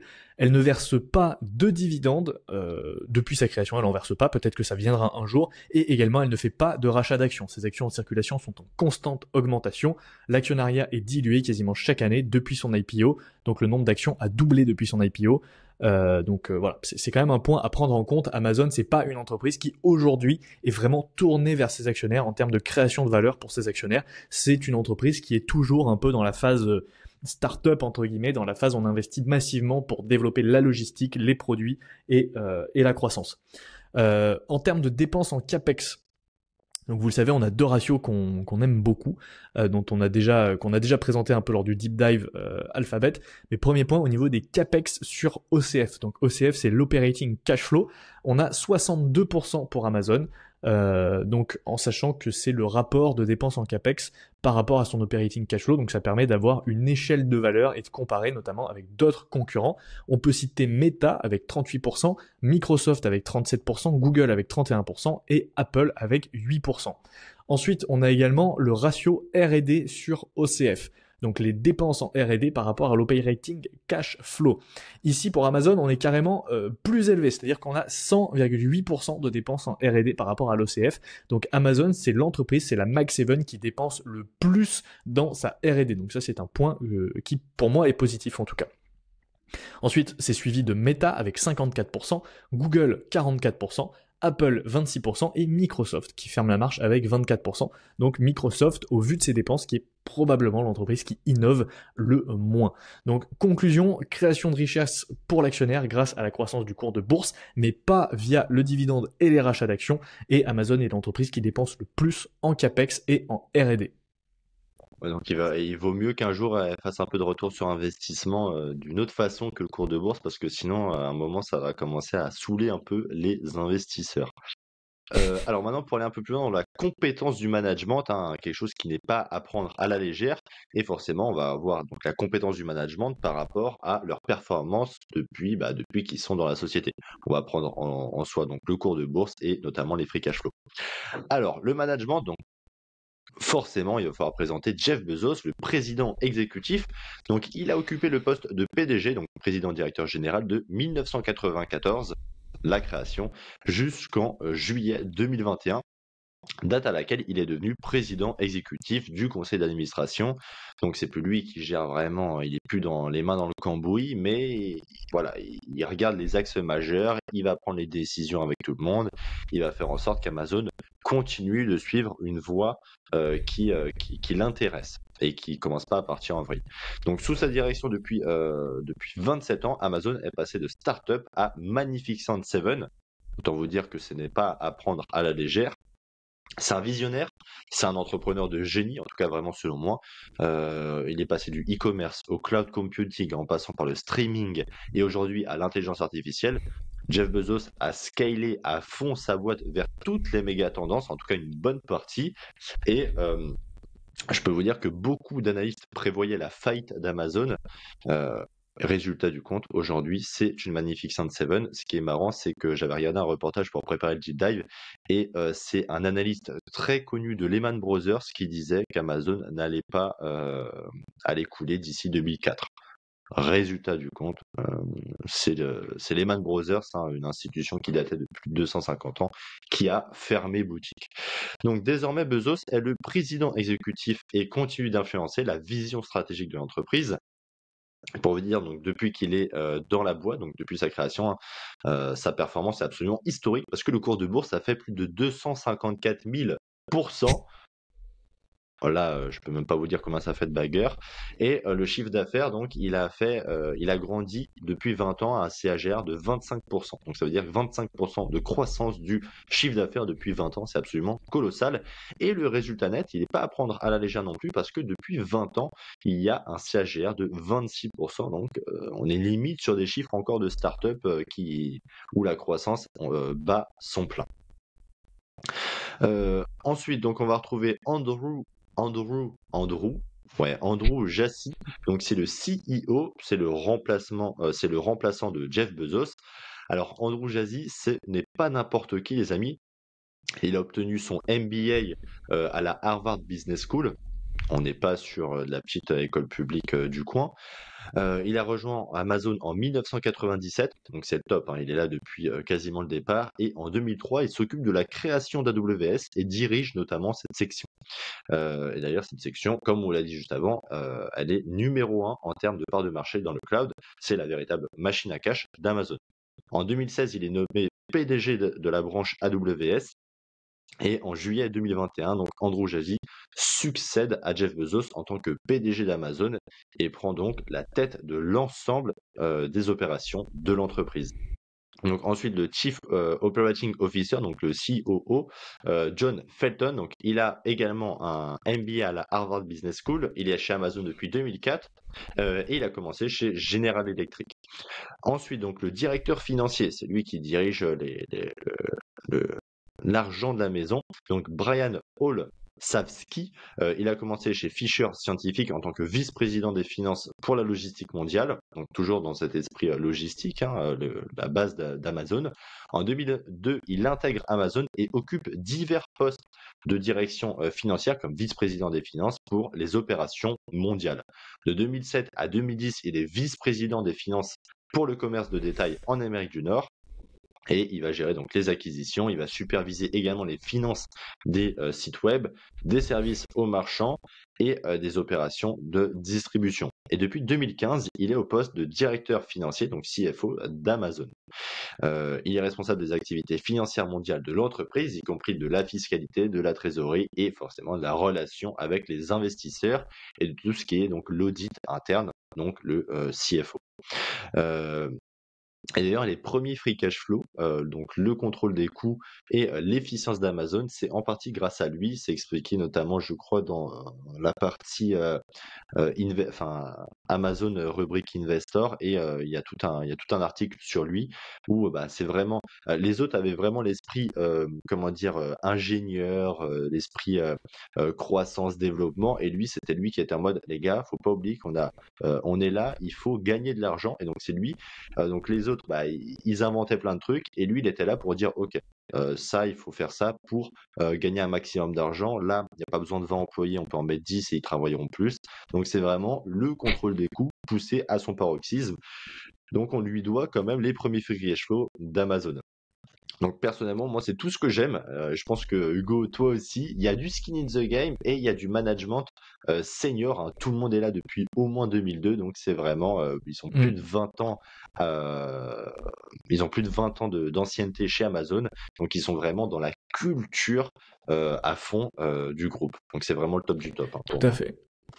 Tout à fait, et en parlant de skin in the game, on peut enchaîner sur l'actionnariat. Alors aujourd'hui, on retrouve beaucoup d'institutionnels, hein. Vous avez l'habitude, BlackRock, Fidelity, Vanguard, mais on a toujours Jeff Bezos au capital avec 8,6% du capital. Il a 909 millions d'actions, soit une valorisation de 216 milliards de dollars. Et on peut aussi noter Mackenzie Bezos, donc l'ex-femme de Jeff Bezos, qui a pris des parts dans la société et qui est devenue la femme la plus riche des États-Unis après son divorce. Donc on voit que aux États-Unis, un divorce peut coûter extrêmement cher, notamment parce que aux États-Unis, ils n'ont pas le même système que nous, il faut le savoir. Tu peux pas faire de séparation des biens aux États-Unis, tu peux juste faire un prenup, les fameux contrats de mariage. Pour ceux qui ont vu la série How I Met Your Mother, il y a une scène hilarante avec comment il s'appelle je me rappelle plus du nom. Bref, le blond là qui fait un énorme contrat de mariage avec Robin.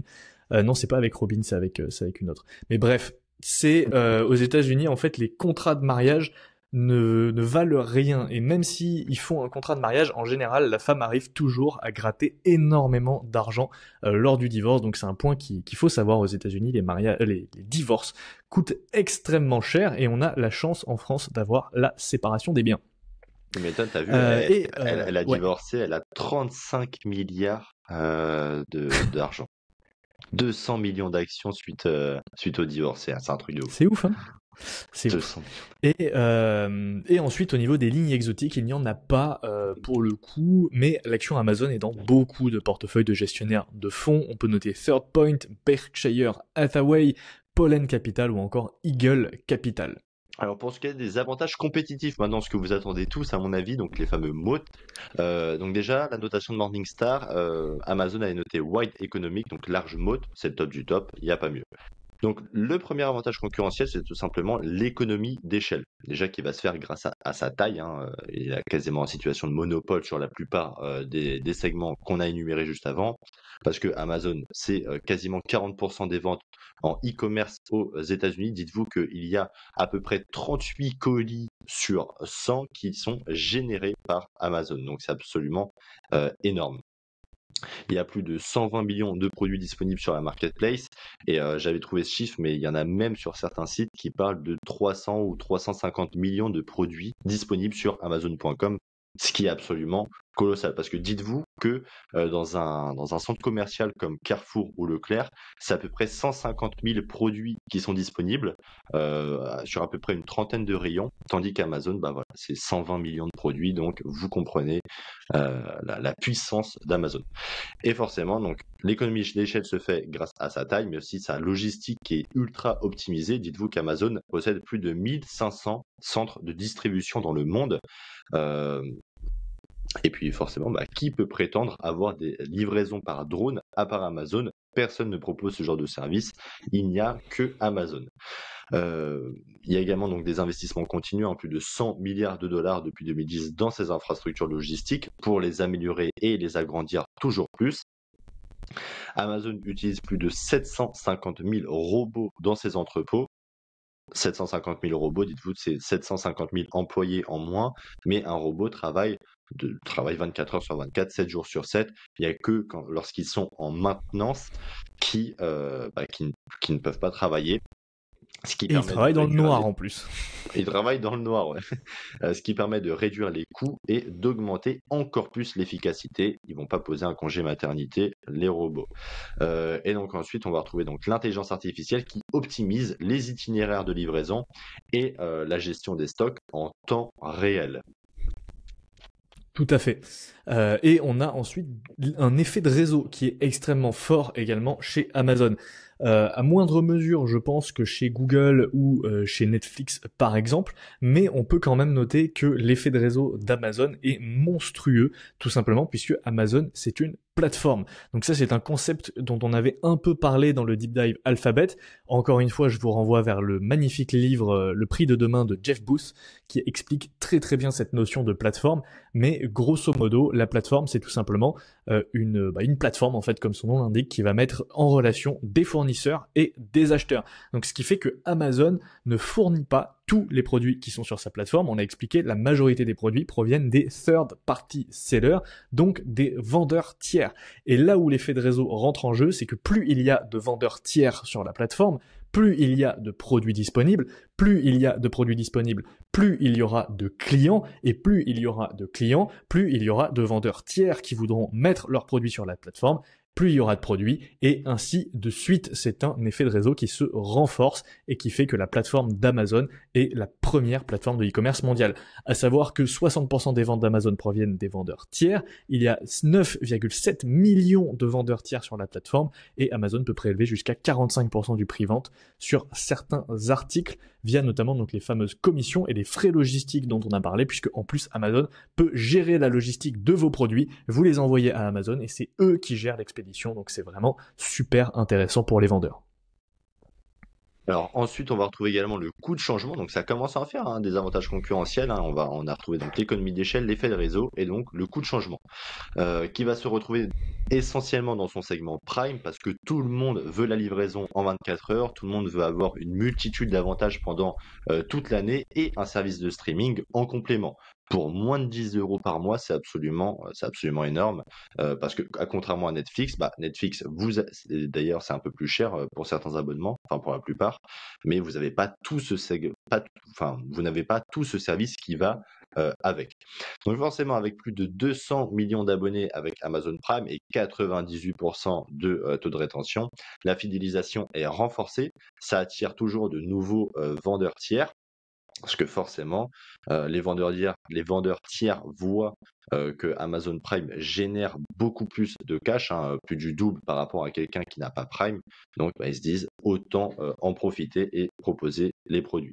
Donc, le coût de changement va se faire également par AWS.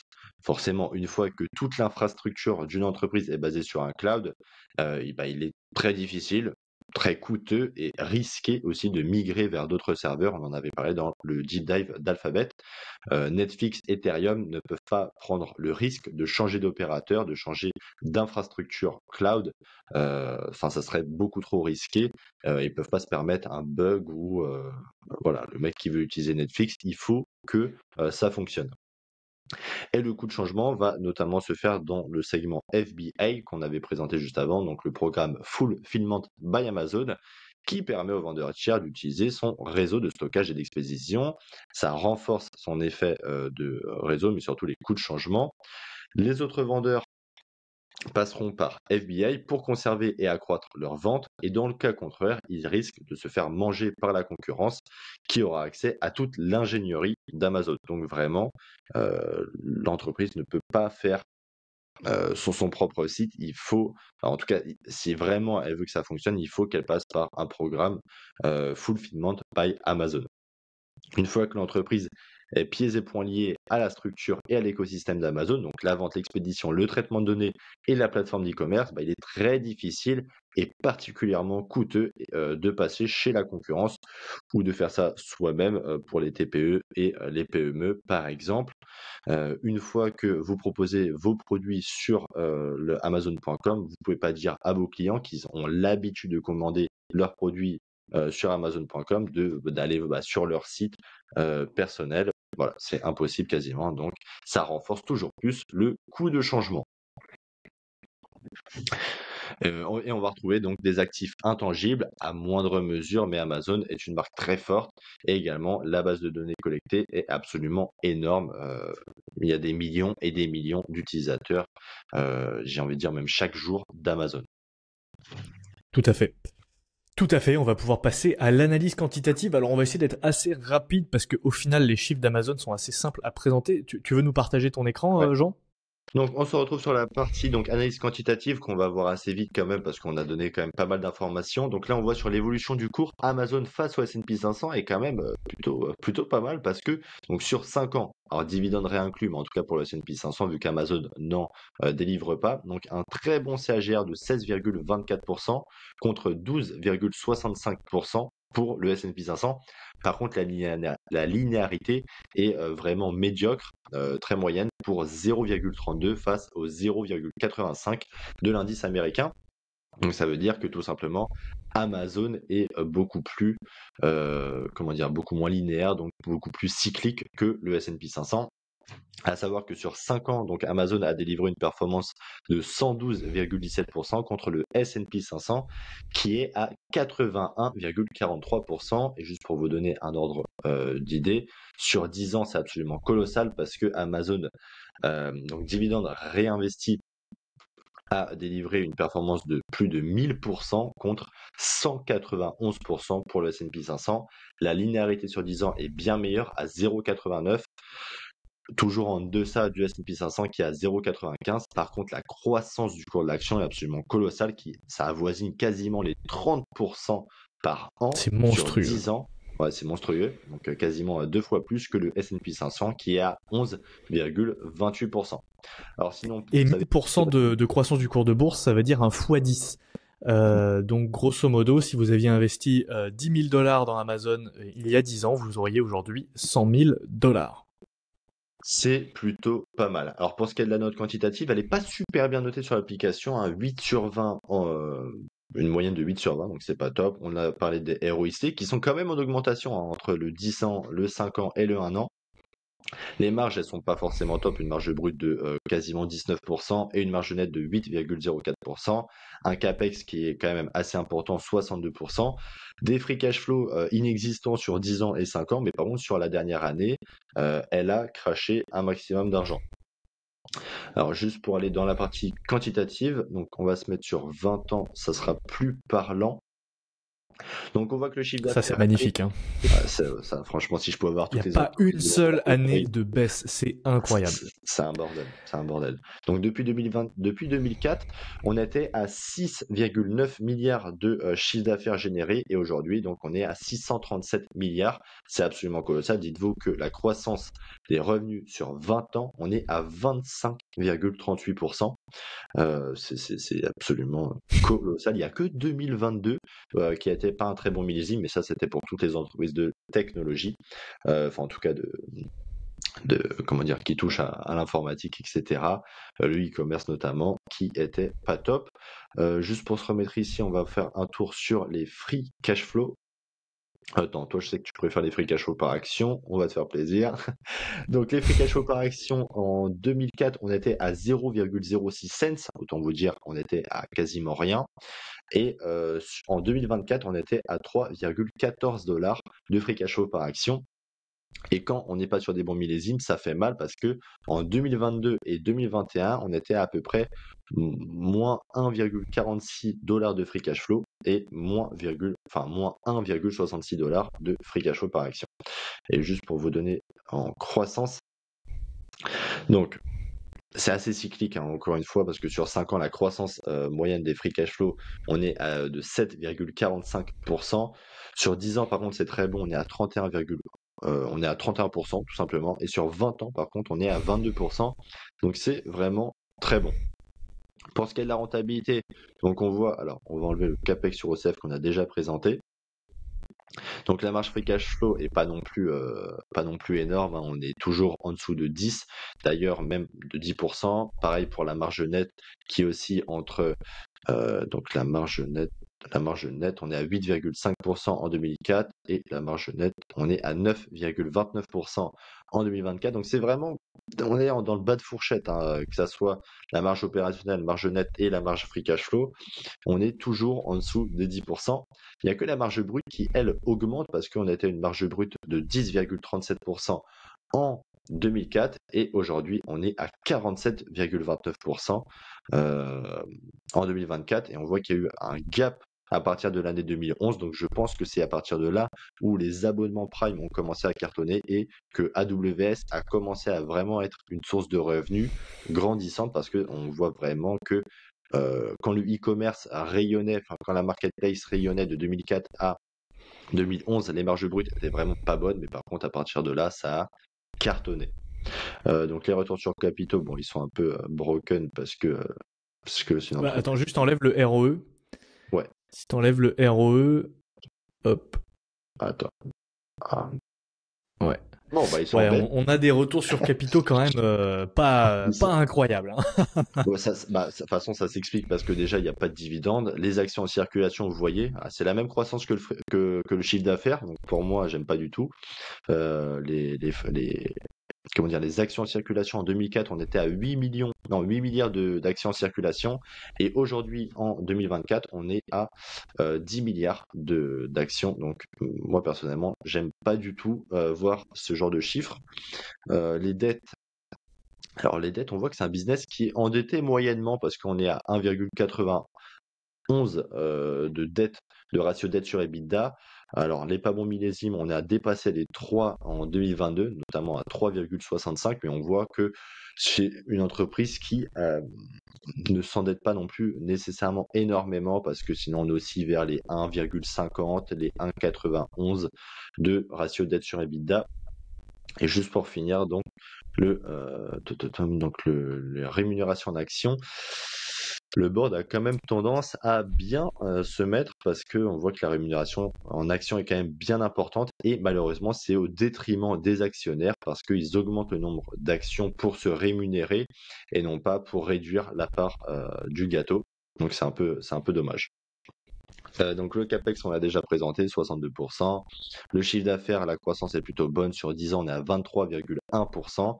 On voit que c'est un peu en décroissance par rapport à aujourd'hui, mais c'est quand même assez bien. Puis il y a tellement de segments différents chez Amazon que c'est dur de comparer la marketplace, AWS, les abonnements, etc.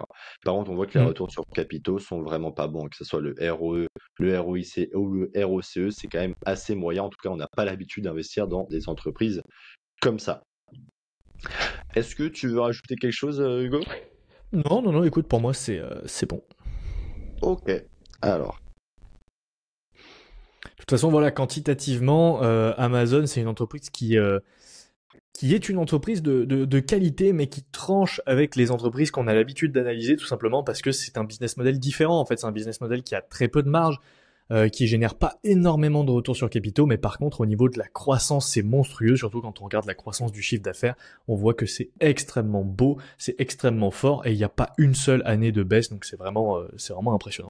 Donc maintenant qu'on a vu les chiffres, on va pouvoir passer à l'analyse fondamentale. On va commencer par les forces de la société. Premier point, on a une position dominante dans plusieurs segments, le cloud, le e-commerce, le streaming vidéo, offrant un écosystème complet et diversifié à ses clients. Amazon doit et est présent partout, en particulier chez ses abonnés, et pour ça, elle met le paquet dans la pub, le streaming et les appareils connectés. Elle a une marque forte également, donc Amazon, je pense que tout le monde sur la planète connaît la marque Amazon.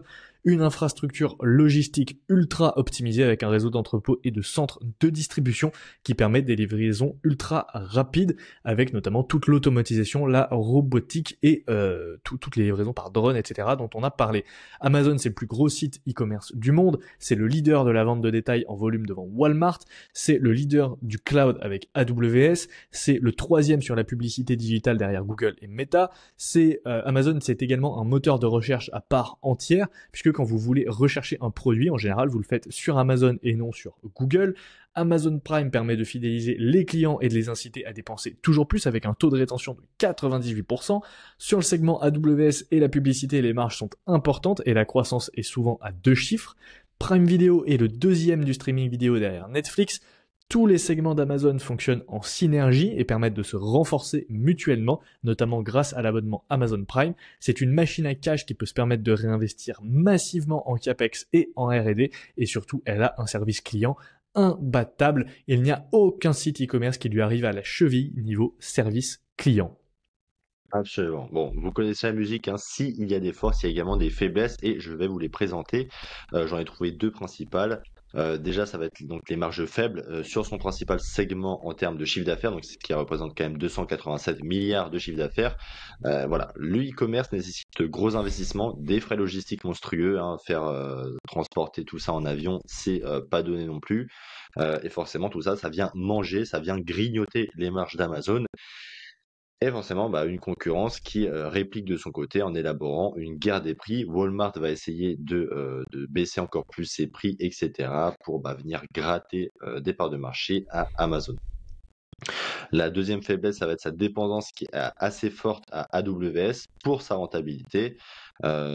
C'est simple. Je pars du principe que si l'année en cours est plutôt mauvaise, pour AWS, bah, tout simplement, Amazon aura des free cash flow négatifs et ça, il faut le savoir parce que quasiment tout le bénéfice du groupe provient de ce segment. Donc, il faut être plutôt vigilant à l'évolution de ces parts de marché.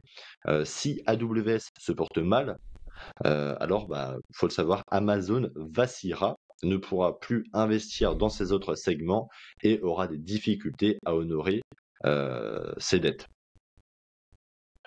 Il y a beaucoup de contrefaçons et de marques obscures sur le site d'Amazon aujourd'hui, donc il faut faire attention aussi ce sur quoi on achète. Bon, après, il y a un service client qui est vraiment pas mal, donc on pourra trouver une solution alternative, un remboursement, une plainte ou quoi que ce soit.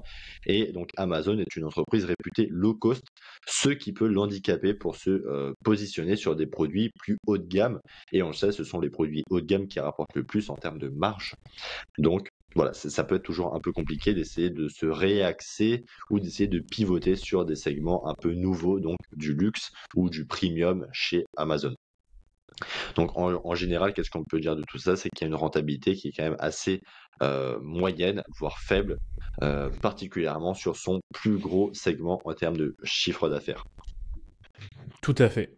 Ensuite, au niveau des opportunités d'Amazon, déjà, on a les méga trends, puisque forcément Amazon est présente dans diverses méga tendances qui sont de véritables moteurs de croissance pour le futur, notamment l'explosion de la demande dans le cloud computing, dans l'intelligence artificielle dans lequel Amazon investit massivement, et le e-commerce sur lequel Amazon est en pole position pour gagner des parts de marché. Et on l'a vu, elle a encore beaucoup de parts de marché à gratter, notamment en Europe, en Asie et peut-être dans d'autres secteurs comme l'Amérique latine, même si sur l'Amérique latine, il y a le fameux Mercado Libre qui est très bien positionné. Donc elle peut avoir plus de mal à se positionner sur ce segment. Donc comme on l'a dit, l'Asie, Amazon peut concurrencer Alibaba qui est très bien implanté en Inde et en Asie du Sud-Est via ses offres toujours plus innovantes.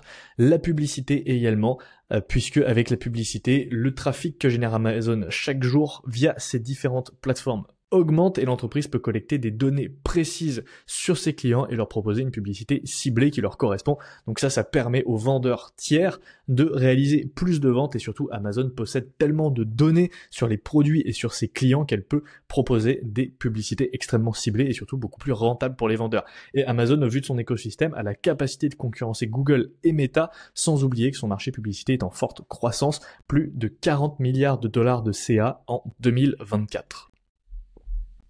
Pour conclure sur une note un peu moins joyeuse, donc les menaces d'Amazon, donc déjà elle fait face à une concurrence qui est plutôt importante, avec d'autres gros acteurs de la consommation comme Walmart, Alibaba, Shopify encore, mais également des sociétés nationales comme Leroy Merlin ou Ikea, ou même Boulanger ou Darty en France. Donc beaucoup de concurrents aussi sur le milieu asiatique, et pour le coup là ce sont des concurrents, on le sait plutôt low cost, qui émergent comme donc AliExpress, Shein ou Temu. Shine, si vous avez une copine, je pense que vous connaissez la musique, c'est absolument quelque chose qui fonctionne très très bien. Donc Amazon, c'est la vache à lait. Non, AWS, excusez-moi, c'est la vache à lait d'Amazon, mais il y a quand même aussi de solides concurrents sur le marché, donc Microsoft avec Azure et Google avec Google Computing, enfin Google Le Cloud. cloud platforms. C'est ça. Et donc ensuite, il va y avoir donc en autre menace, donc ça va être l'image de marque. On le sait, Amazon peut faire face à des problèmes notamment avec des ONG, donc organisations non gouvernementales, des syndicats également qui critiquent régulièrement les conditions de travail dans les entrepôts et la pression exercée sur les livreurs, ce qui peut nuire à sa bonne image vis-à-vis de ses clients. Alors, je l'ai mis ici, mais honnêtement, c'est pas ce qui empêche les gens de consommer. On le sait, les gens ont beaucoup d'ONG ont critiqué les gens qui portaient de la fourrure, notamment pour les entreprises du luxe. C'est pas pour autant que la fourrure non plus ne se voit plus dans les rues. Euh, je pense que c'est un non-sujet, mais bon. En tout cas, c'est pas les ONG, les syndicats qui font le plus de mal, en tout cas à Amazon, contrairement à d'autres activités comme par exemple Google, Puis voilà. non, Boeing, où là par contre les syndicats font vraiment très très mal. Mais Amazon Ouais. c'est tellement Et, grand et c'est tellement bien implanté chez les gens que honnêtement on s'en tape des ONG.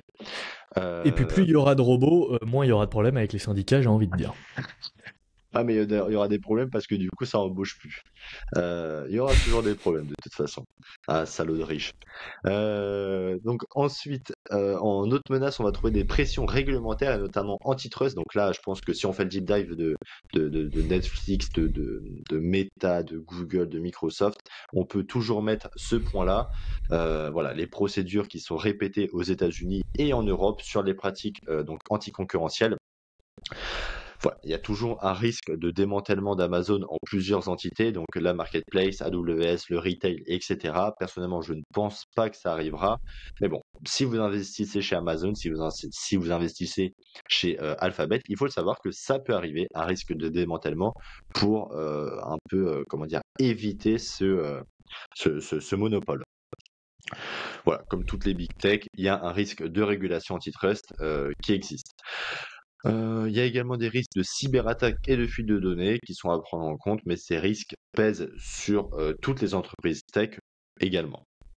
Alors maintenant les amis, à quel prix on achète l'action Amazon? Donc on va passer sur la partie évaluation du prix, donc le prix visé et les perspectives de croissance. Alors, donc on se retrouve sur l'application et on va mettre donc les deux métriques. Donc moi j'ai choisi personnellement le bénéfice par action parce que les free cash flow c'est un peu foiré pour Amazon vu que des fois c'est des années sans et avec. Donc je vais prendre le bénéfice par action. Et j'ai mis donc une croissance de 15% et un multiple final de 35, donc le PER, hein. Alors, à savoir que la croissance, alors attends, je me mets là, voilà. Donc la croissance sur 10 ans, on est à 0% sur les EPS en ce moment. Sur 5 ans, on est à 14,80%. Et la croissance estimée, apparemment, on est à 37,48%. Donc je pense que j'ai mis une fourchette basse, hein, 15%. Au vu de tout ce qu'on a cité avant, c'est pas non plus déconnant. Et par contre, on sait que le PER d'Amazon se négociait plutôt cher, hein. En moyenne sur 10 ans, on était à 93. Alors, je peux pas vous mentir, hein, je n'investis certainement pas dans des entreprises avec des PE aussi élevés, hein, comme Tesla ou quoi. Euh, et le PER actuel est de 40,73. Donc, autant vous dire que acheter une entreprise avec un PE de 40, il faut qu'elle ait quand même, il faut qu'elle ait de la cuisse, hein, il faut qu'elle ait du retour parce que sinon vous allez vous la retrouver, ça peut faire très mal en fait. Donc j'ai mis 35 parce que je pense que au vu de la qualité de l'entreprise, ça me dérangerait pas d'investir dans Amazon avec un PER de 35 et 15% de croissance, ce qui me fait un prix juste de 190 dollars. Bon, à savoir qu'aujourd'hui elle est à 228 dollars, donc on est quand même au-dessus. Ma marge de sécurité n'est pas respectée parce que elle est à peu près à moins 20%, moins 19,81% plus précisément, ce qui m'offrirait, si je l'achète à ce prix-là, un rendement quand même faible de 8,02%. Or, moi, je veux quand même quelque chose qui soit supérieur au S&P 500, donc il faudrait que je l'achète à 190 dollars pour que pour que ça soit rentable pour moi. Ici, donc, vous avez tous les ratios de valorisation. Toi, tu veux présenter tout de suite Ouais, effectivement. Bah ta... écoute, moi je vais. Alors moi j'ai essayé d'innover pour le coup au Ouais. niveau de la valorisation d'Amazon puisque j'ai pris les sales. Alors si tu veux arrêter ton partage d'écran, Ah, ok. Hop là. vas-y. Ok. Donc moi tu vois j'ai essayé d'innover. Donc j'ai fait un petit Google Sheet parce que alors c'est pas encore présent dans l'app. Je voulais l'ajouter cette semaine pour le deep dive Amazon, mais en fait j'ai pas eu le temps parce que j'ai passé ma semaine à régler pas mal de petits bugs qu'il y avait sur l'évaluation du prix. Donc maintenant ça va être extrêmement solide l'évaluation du prix et notamment j'ai fait également pas mal d'optimisation sur l'app en termes de rapidité et de mise en cache des données.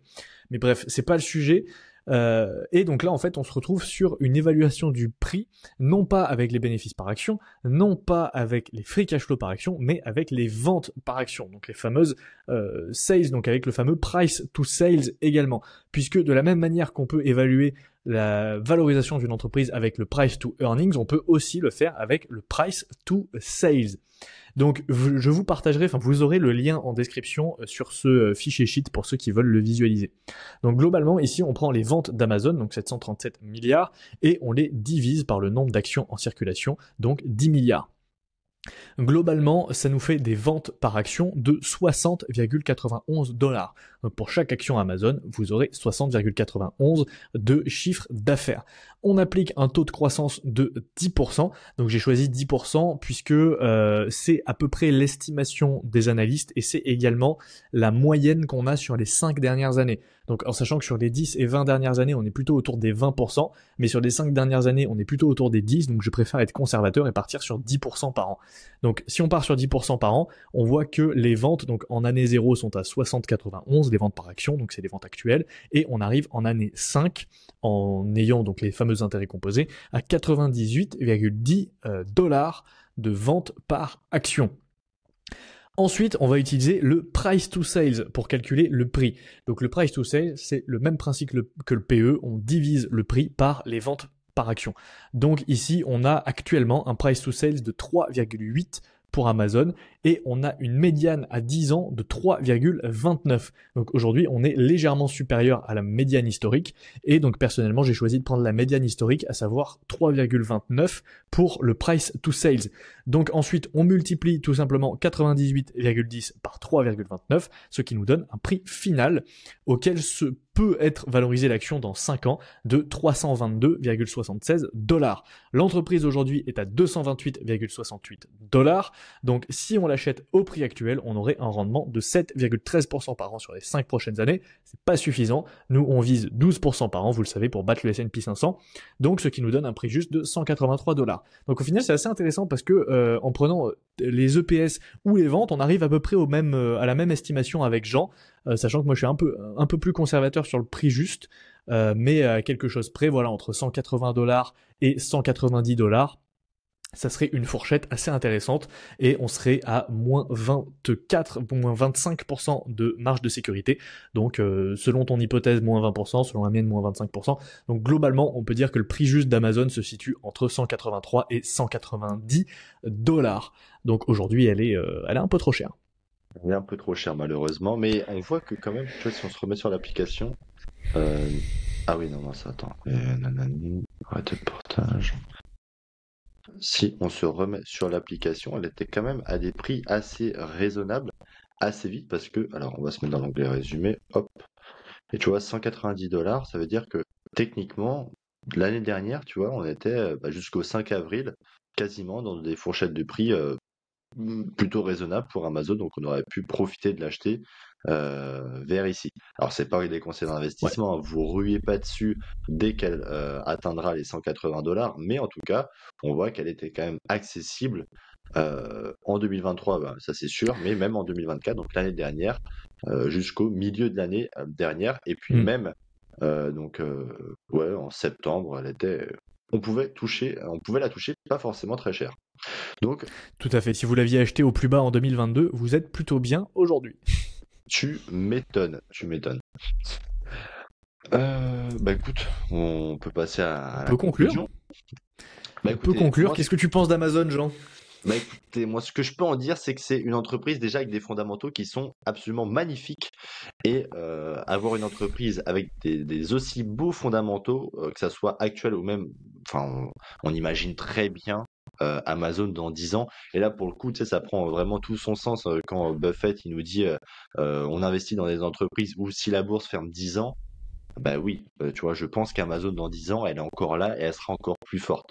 Donc voilà, une entreprise avec des fondamentaux très solides comme ça, personnellement, ça respecte 100% ma thèse d'investissement, donc je pourrais investir dans Amazon, ça c'est sûr. Par contre, c'est vrai qu'au niveau quantitatif, j'ai un peu de mal. Parce que quand tu regardes, par exemple, des actions comme Alphabet, ou même d'autres actions que j'ai en portefeuille, Microsoft, Visa, etc., on voit que quantitativement, Amazon est bien en deçà de que ce que j'ai déjà en portefeuille. Alors, c'est pas le cas pour toutes les entreprises que j'ai, hein, bien évidemment. Mais voilà, on voit que les marges sont quand même médiocres. Euh, c'est- alors, c'est à cause de sa principale activité, mais ça reste quand même des marges qui sont pas très élevées. Et c'est vrai que, tu vois, moi, j'ai toujours été traumatisé par Ubisoft et Soitec et des entreprises avec des free cash flow négatifs sur ces dernières années. Honnêtement, ça a tendance à me faire peur et j'ai tendance à vraiment éviter d'acheter des entreprises comme ça. Après, je pense D'accord, que mais tu peux à- pas comparer Amazon et Ubisoft. des entreprises qui ne génèrent pas d'argent et qui perdent de l'argent, que ça soit Amazon ou Ubisoft, ça reste une entreprise qui perd de l'argent. Elle a des créanciers, l'une comme l'autre. Mais c'est vrai que on est quand même à des années-lumière entre Soitec Ouais. et Amazon. Mais ça reste. Il n'empêche qu'une entreprise comme Alphabet, qui a 87 milliards de cash sur ses comptes, elle est quand même c'est beaucoup plus sécurisant de l'acheter. Encore une fois, aujourd'hui, tu vois, elle a un PER de 25 Alphabet, alors que là, on achète quand même une entreprise avec un PE de 40 qui a fait 2 années négatifs et pas des moindres, hein, des free cash flow qui arrivent on était quasiment à des milliards de dollars de free cash flow négatifs en 2021 et 2022, donc ça reste quand même assez cher.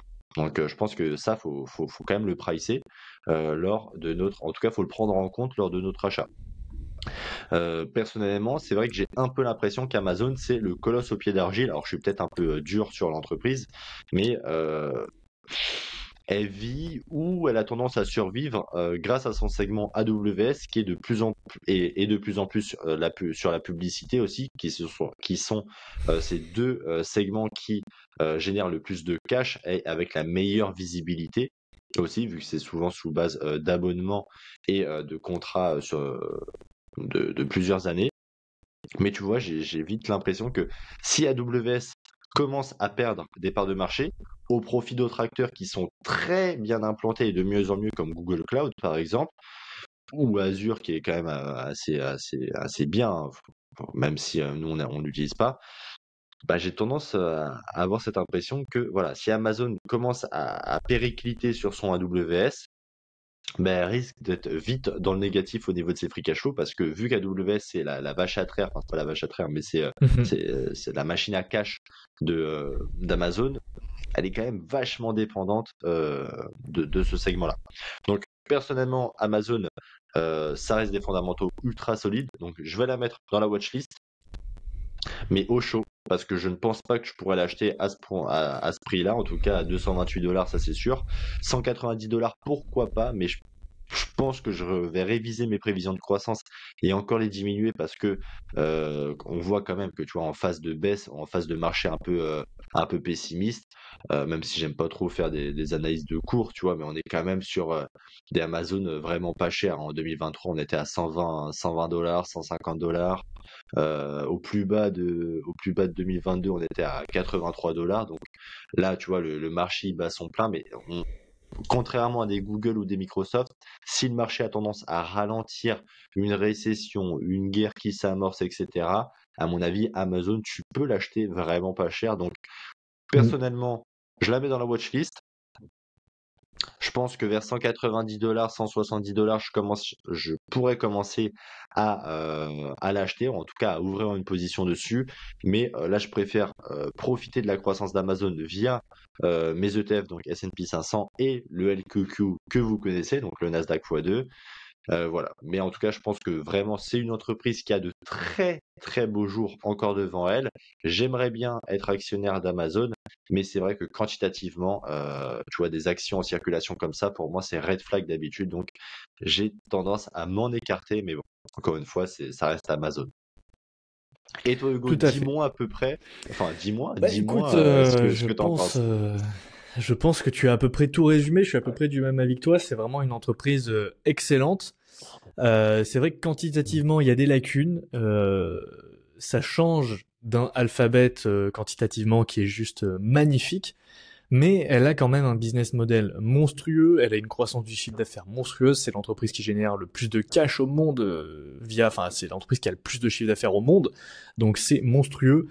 Personnellement, je pense que c'est intéressant d'évaluer Amazon sur la base de ses ventes et non pas de ses EPS ou de ses free cash flow parce que tu l'as dit, elle peut vite se retrouver en fait dans le rouge si jamais elle a des marges faibles donc forcément avec 5% de marge à la moindre fluctuation, à la moindre baisse des revenus, à la moindre augmentation des coûts, elle peut très vite se retrouver dans le négatif. Donc je pense que c'est intéressant de l'évaluer sur la base de ses ventes. Je fais comme toi, pour moi je l'ajoute à ma watchlist.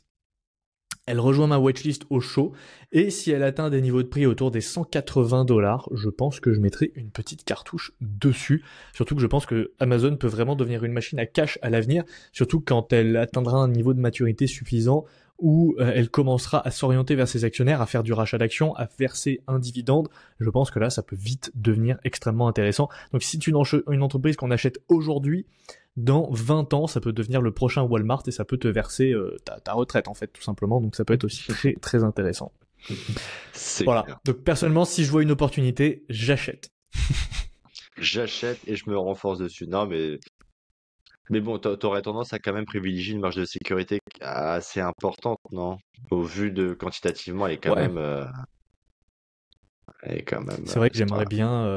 j'aimerais bien l'avoir, ouais, en dessous de 180 dollars. Après, bon, comme toutes les entreprises, j'ai envie de te dire, hein, plus il y a de marge de sécurité, mieux c'est. Hein. Ouais, ouais, c'est sûr. Ok. Voilà.